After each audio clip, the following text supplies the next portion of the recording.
ಅಸತೋಮ ಸದ್ಗಮಯ ತಮಸೋಮ ಜ್ಯೋತಿರ್ಗಮಯ ಮೃತ್ಯೋರ್ಮ ಅಮೃತಂಗಮಯ. ಈ ಸುಂದರ ಸಮಾರಂಭದ ಅಧ್ಯಕ್ಷತೆಯನ್ನು ವಹಿಸಿಕೊಂಡಿರ್ತಕ್ಕಂಥ ಗೌರವಾನ್ವಿತ ಶ್ರೀ ವೆಂಕಟರೆಡ್ಡಿ ಮುದ್ನಾಳ್ ಅವರೇ, ಕಾಲೇಜಿನ ಪ್ರಾಂಶುಪಾಲರಾಗಿರ್ತಕ್ಕಂಥ ಪ್ರೇಮಾ ಅಪ್ಚಂದ್ ಅವರೇ, ಈ ಕಾಲೇಜಿನ ಎಲ್ಲ ಆಡಳಿತ ವರ್ಗದವರೇ, ನನ್ನ ನೆಚ್ಚಿನ ಮಲ್ಲಿಕಾರ್ಜುನ ಅವರೇ, ವೇದಿಕೆಯ ಮೇಲೆ ಆಸೀನರಾಗಿರ್ತಕ್ಕಂಥ ಎಲ್ಲ ಗೌರವಾನ್ವಿತರೇ, ಸಭೆಯಲ್ಲಿ ಆಸೀನರಾಗಿರ್ತಕ್ಕಂಥ ಜ್ಞಾನಪ್ರಿಯರೇ ಮತ್ತು ಹಿಂದೆ ಕುಂತಿರ್ತಕ್ಕಂಥ ಕಿರಿಕಿರಿಯ ಕಿರಿಯರೇ, ನಾವು ಹೋದಲ್ಲೆಲ್ಲ ಒಂದು ಮಾತು ಹೇಳ್ತಾ ಇರ್ತಾನೆ, ಭಾಷಣಕಾರರಿಗಿಂತಲೂ ಹೆಚ್ಚಾಗಿ ನಾನೊಬ್ಬ ಇತಿಹಾಸ ವಿಶ್ಲೇಷಕ. ಭಾಷಣ ಮಾಡೋರಿಗೆ ಕಂಠ ಇರಬೇಕು, ಕೇಳೋರಿಗೆ ಸ್ವಂಟ ಇರಬೇಕು ಅಂತ ಹೇಳ್ತಾರೆ. ಈ ಹಿನ್ನೆಲೆಯಲ್ಲಿ ಈ ವೇದಿಕೆಯ ಮೇಲೆ ನಮ್ಮೆಲ್ಲರ ಪ್ರಾತಸ್ಮರಣೀಯ ಮತ್ತು ಆದರ್ಶ ಪುರುಷ ಆಗಿರ್ತಕ್ಕಂಥ ಸಮಾಜದ ಶಕ್ತಿ ರೂಪದ ವ್ಯಕ್ತಿಯಾಗಿರ್ತಕ್ಕಂಥ ಗೌರವಾನ್ವಿತ ವಿಶ್ವನಾಥ ರೆಡ್ಡಿ ಮುದ್ನಾಳ್ ಅವರ ಬಗ್ಗೆ ವಿಶ್ಲೇಷಣಾತ್ಮಕ ಭಾಷಣ ಅಂತ ಹೇಳಿ ತಾವೆಲ್ಲರೂ ಭಾವಿಸ್ಬೇಕು. ಸಾಮಾನ್ಯವಾಗಿ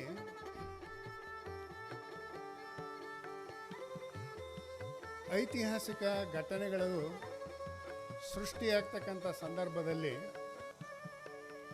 ಭೂಗೋಳ ತನ್ನದೇ ಆಗಿರ್ತಕ್ಕಂಥ ಒಂದು ಪಾತ್ರವನ್ನು ವಹಿಸ್ತದೆ, ಸಮಾಜ ಅದಕ್ಕೆ ಪ್ರತಿಕ್ರಿಯಿಸ್ತದೆ.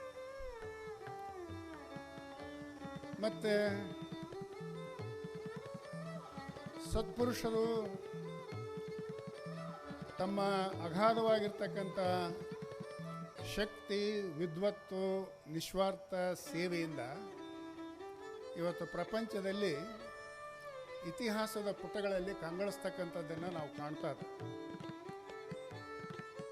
ಯಾವಾಗಲೂ ಕೂಡ ವ್ಯಕ್ತಿ, ಆ ವ್ಯಕ್ತಿಯ ಒಂದು ವಿಚಾರಧಾರೆ, ಐಡಿಯಾಲಜಿ ಅಂತ ಏನು ಕರೀತಾ ಇದ್ದೀರಲ್ಲ, ಅವು ಐತಿಹಾಸಿಕ ಘಟನೆಗಳನ್ನು ಸೃಷ್ಟಿ ಮಾಡುವಲ್ಲಿ ಅದ್ಭುತವಾಗಿರ್ತಕ್ಕಂಥ ಪಾತ್ರವನ್ನು ವಹಿಸ್ತಾರೆ. ಯಾವುದೇ ಒಂದು ದೇಶದ ಇತಿಹಾಸವನ್ನು ನಾವು ನೋಡಿಕೊಳ್ಳುವ ಸಂದರ್ಭದಲ್ಲಿ, ಮೆಲುಕು ಹಾಕ್ತಕ್ಕಂಥ ಸಂದರ್ಭದಲ್ಲಿ ವ್ಯಕ್ತಿಯ ರೂಪದಲ್ಲಿ ಐತಿಹಾಸಿಕ ಘಟನೆಗಳು ವ್ಯಕ್ತಿಯ ವ್ಯಕ್ತಿತ್ವವನ್ನು ರೂಪಿಸ್ತವೆ. ಇಂಗ್ಲೆಂಡಿನ ಪ್ರಸಿದ್ಧ ಚಿಂತಕರಾಗಿರ್ತಕ್ಕಂಥ ಥಾಮಸ್ ಕಾರ್ಲೈಲ್ ಅಂತಕ್ಕಂಥವ್ರು ಒಂದು ಮಾತು ಹೇಳ್ತಾ ಇದ್ದಾರೆ, history is N exhibition of biographies ಅಂತ ಹೇಳ್ತಾರೆ. ಈ ಮಾತು ವಿಶ್ವನಾಥ ರೆಡ್ಡಿಯವರ ಮುದ್ನಾಳವರ ವಿಷಯದಲ್ಲಿ ಪರಿಪೂರ್ಣವಾಗಿ ಅನ್ವಯ ಆಗ್ತದೆ ಅಂತಕ್ಕಂಥ ಮಾತನ್ನು ನಾನು ಇಲ್ಲಿ ತಿಳಿಸ್ಲಿಕ್ಕೆ ಇಚ್ಛೆಪಡ್ತೇನೆ. ಇವತ್ತಿನ ದಿನ ನಾನು ದಕ್ಷಿಣ ಭಾರತದ ಅಧ್ಯಕ್ಷನಾಗಿದ್ದೆ, ಇತಿಹಾಸ ಕಾಂಗ್ರೆಸ್ಸಿಂದು ಉಪಾಧ್ಯಕ್ಷನಾಗಿರುವೆ, ಅಣ್ಣಾಮಲೈನಲ್ಲಿರಬೇಕಾಗಿತ್ತು. ಆಕಸ್ಮಿಕ ಆಡಳಿತ ವರ್ಗದವರ ಭೇಟಿಯಿಂದ ಇಲ್ಲ ಸರ್ ನಮ್ಮ ಕಾರ್ಯಕ್ರಮಕ್ಕೆ ಬರಬೇಕು ಅಂದಾಗ, ಯಾಕೆ ಅಂತ ಹೇಳಿದಾಗ, ಈ ಕಾಲೇಜಿನ ದಶಮಾನೋತ್ಸವವನ್ನು ಆಚರಿಸ್ತಾ ಇದ್ದೀವಿ, ಕಾಲೇಜಿಗೆ ವಿಶ್ವನಾಥ ರೆಡ್ಡಿಯವರ ಹೆಸರನ್ನು ಇಟ್ಕೊಂಡಿದ್ದೀವಿ ಅಂತ ಹೇಳಿದಾಗ, ನನಗೆ ದಕ್ಷಿಣ ಭಾರತ ಮಟ್ಟದಲ್ಲಿ ನಡೀತಕ್ಕಂಥ ಸಮ್ಮೇಳನಕ್ಕಿಂತಲೂ ಹೆಚ್ಚಾಗಿ ನನ್ನ ವೈಯಕ್ತಿಕ ನಡಾವಳಿಗಳು ಏನಿದ್ವಲ್ಲ ವಿಶ್ವನಾಥ ರೆಡ್ಡಿಯವರ ಜೊತೆಗೆ, ಅವು ನನಗೆ ಮುಖ್ಯ ಅಂತ ಹೇಳಿ ಅನಿಸಿದ್ರಿಂದ ನಾನು ಇವತ್ತು ಇಲ್ಲಿಗೆ ಬಂದಿದೆ. ನೋಡಿ, ದಯವಿಟ್ಟು 400 ಕಿಲೋಮೀಟರ್ ದೂರದಿಂದ ನನ್ನನ್ನು ಇಲ್ಲಿ ಕರೆಸಿರೋದ್ರಿಂದ ಮತ್ತು ಈ ಭಾಗದ ಸ್ವಾತಂತ್ರ್ಯ ಸಂಗ್ರಾಮ ಮತ್ತು ಏಕೀಕರಣದ ಇತಿಹಾಸದ ಬಗ್ಗೆ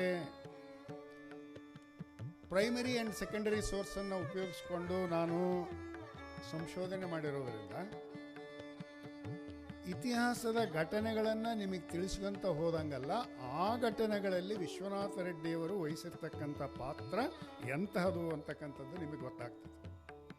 ಬರೀ ಅವ್ರು ಅಲ್ಲಿ ಹುಟ್ಟಿದ್ರು, ಅವ್ರು ಹಿಂಗೆ ಬೆಳೆದ್ರು, ಇದನ್ನು ಮಾಡಿದರು, ಸ್ವಾತಂತ್ರ್ಯ ಚಳವಳಿಯಲ್ಲಿ ಭಾಗವಹಿಸಿದ್ರು, ಏಕೀಕರಣದಲ್ಲಿ ಬೆಳೆದ್ರು, ಇವತ್ತು ಅವ್ರನ್ನ ನಾವು ಪೂಜ್ಯ ದೃಷ್ಟಿಯಿಂದ ನೋಡ್ತಾ ಇದ್ದೇವೆ, ಅವ್ರ ಹೆಸರಿನಲ್ಲಿ ಶಿಕ್ಷಣ ಸಂಸ್ಥೆ ಕಟ್ಟಿದ್ವಿ ಅನ್ನೋದಕ್ಕಿಂತಲೂ ಯಾವ ಆದರ್ಶಗಳನ್ನು ಇಟ್ಕೊಂಡ್ರು ಮತ್ತು ವಿಶ್ರಾಂತರಹಿತವಾಗಿ, ನಾವೇನು ಇಂಗ್ಲೀಷ್ನಲ್ಲಿ selfless and restless service he rendered, ಅದು ಬಹಳ ಮುಖ್ಯ. If my memory is correct, 1926ರಲ್ಲಿ ವಿಶ್ವನಾಥ ರೆಡ್ಡಿಯವರು ಐತಿಹಾಸಿಕ ಸ್ಥಳವಾಗಿರ್ತಕ್ಕಂಥ ಯಾದಗಿರಿಯಲ್ಲಿ ರಾಚನಗೌಡ ಮತ್ತು ಲಕ್ಷ್ಮೀದೇವಿಯವರ ಸುಪುತ್ರರಾಗಿ ಜನಿಸ್ತಾರೆ. ಆಗರ್ಭ ಶ್ರೀಮಂತ ಮನೆತನ. ಮತ್ತು ವಿಶ್ವನಾಥ ರೆಡ್ಡಿಯವರ ಮನೆತನ ಬರೀ ಸಾಹುಕಾರರ ಮನೆತನ ಅಲ್ಲ, ಅದು ಶ್ರೀಮಂತ ಮನೆತನ. ಎರಡು ಶಬ್ದಗಳನ್ನು ಉಪಯೋಗಿಸ್ತೇವೆ, ಒಂದು ಸಾಹುಕಾರ, ಇನ್ನೊಂದು ಶ್ರೀಮಂತ ಅಂತ ಹೇಳಿ.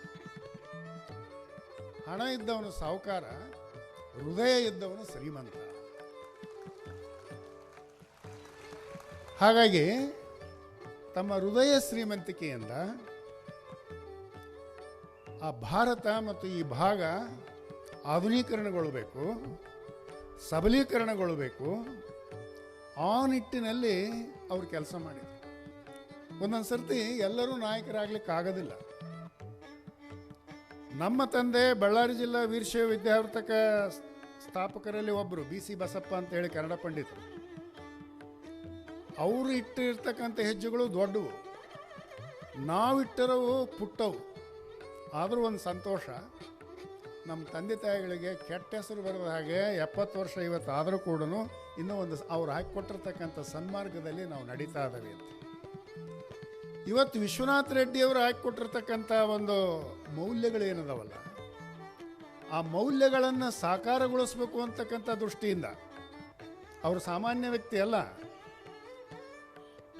ಎಲ್ಲರೂ ಕೂಡ ನಾವು ದೇವಸ್ಥಾನಕ್ಕೆ ಹೋದಾಗ ದೀಪ ಹಚ್ಚಿದಾಗ ಮಂಗಳಾರತಿ ತಗೊಳ್ತಾರ, ಶುಭವಾಗಲಿ ಅಂತಕ್ಕಂಥ ದೃಷ್ಟಿಯಿಂದ ನಾವು ಮಂಗಳಾರತಿ ತಗೊಳ್ತಾ ಹೊರತು ನಮ್ಮ ಒಳಿತಿಗೋಸ್ಕರ ಕರ್ಪೂರ ಹೆಂಗೆ ಸುಟ್ಕೊಳ್ತತಿ ಅನ್ನೋದ್ರ ಬಗ್ಗೆ ಯಾರು ಯೋಚನೆ ಮಾಡೋದಿಲ್ಲ. ಹಾಗೆ ವಿಶ್ವನಾಥ ರೆಡ್ಡಿಯವರು ಕರ್ಪೂರದ ಹಾಗೆ ತಮ್ಮನ್ನು ಈ ಒಂದು ಕಲ್ಯಾಣ ಕರ್ನಾಟಕದ ಒಳಿತಿಗೋಸ್ಕರ, ಕರ್ನಾಟಕದ ಏಕತೆಗೋಸ್ಕರ, ಸಮಗ್ರತೆಗೋಸ್ಕರ ಸುಟ್ಟುಕೊಂಡು ನಮ್ಮೆಲ್ಲರಿಗೂ ಮಂಗಳವನ್ನು ಒದಗಿಸಿಕೊಟ್ಟು ಹೋಗಿರ್ತಕ್ಕಂಥ ವ್ಯಕ್ತಿ ವಿಶ್ವನಾಥ ರೆಡ್ಡಿ ಮುದ್ನಾಳವರು ಅಂತಕ್ಕಂಥ ಮಾತನ್ನು ನಾನಿಲ್ಲಿ ತಿಳಿಸ್ಲಿಕ್ಕೆ ಇಚ್ಛೆ ಪಡ್ತಾರೆ. ಮತ್ತಿನ್ನು ಅವರ ಶಿಕ್ಷಣದ ಬಗ್ಗೆ ಒಂದು ಮಾತು.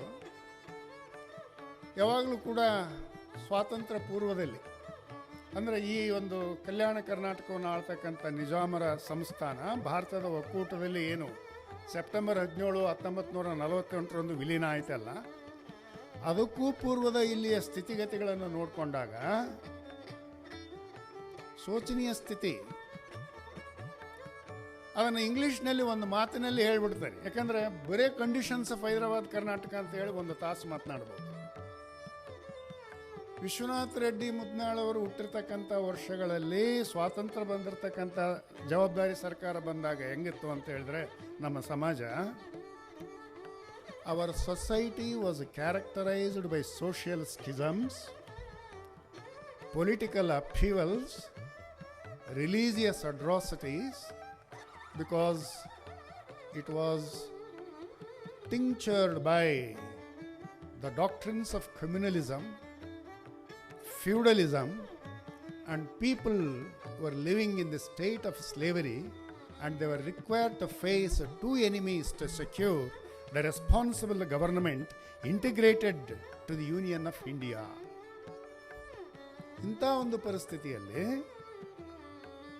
ನನ್ನ ಜಿಲ್ಲೆ ಬಳ್ಳಾರಿ, ಅದನ್ನು ಮಡ್ರಾಸ್ ಕರ್ನಾಟಕ ಅಂತ ಹೇಳಿ ಕರಿತಾ ಇದ್ವಿ, ಇದನ್ನು ನಿಜಾಮ್ ಕರ್ನಾಟಕ ಅಂತ ಹೇಳಿ ಕರಿತಾ. ಅಲ್ಲಿ ಶಿಕ್ಷಣದ ವ್ಯವಸ್ಥೆ ಹೆಂಗಿತ್ತು ಅಂತ ಹೇಳಿದ್ರೆ 1947 ಕರ್ನಾಟಕದಲ್ಲಿ 11% ಪ್ರತಿಶತ ಲಿಟ್ರಸಿ ಪರ್ಸೆಂಟೇಜ್ ಇದ್ದರೆ ಇಲ್ಲಿ 1.75% ಶಿಕ್ಷಣ ಇತ್ತು. ಅಂದರೆ ಶೈಕ್ಷಣಿಕವಾಗಿ ಈ ಭಾಗ ಎಷ್ಟು ಹಿಂದುಳಿದಿತ್ತು. ಮತ್ತು ಅಷ್ಟೇ ಅಲ್ಲ, ಒಂದು ಸೋಷಿಯಲ್ ಎಂಪವರ್ಮೆಂಟು ಇವತ್ತು ಬೇಕಾಗಿತ್ತು.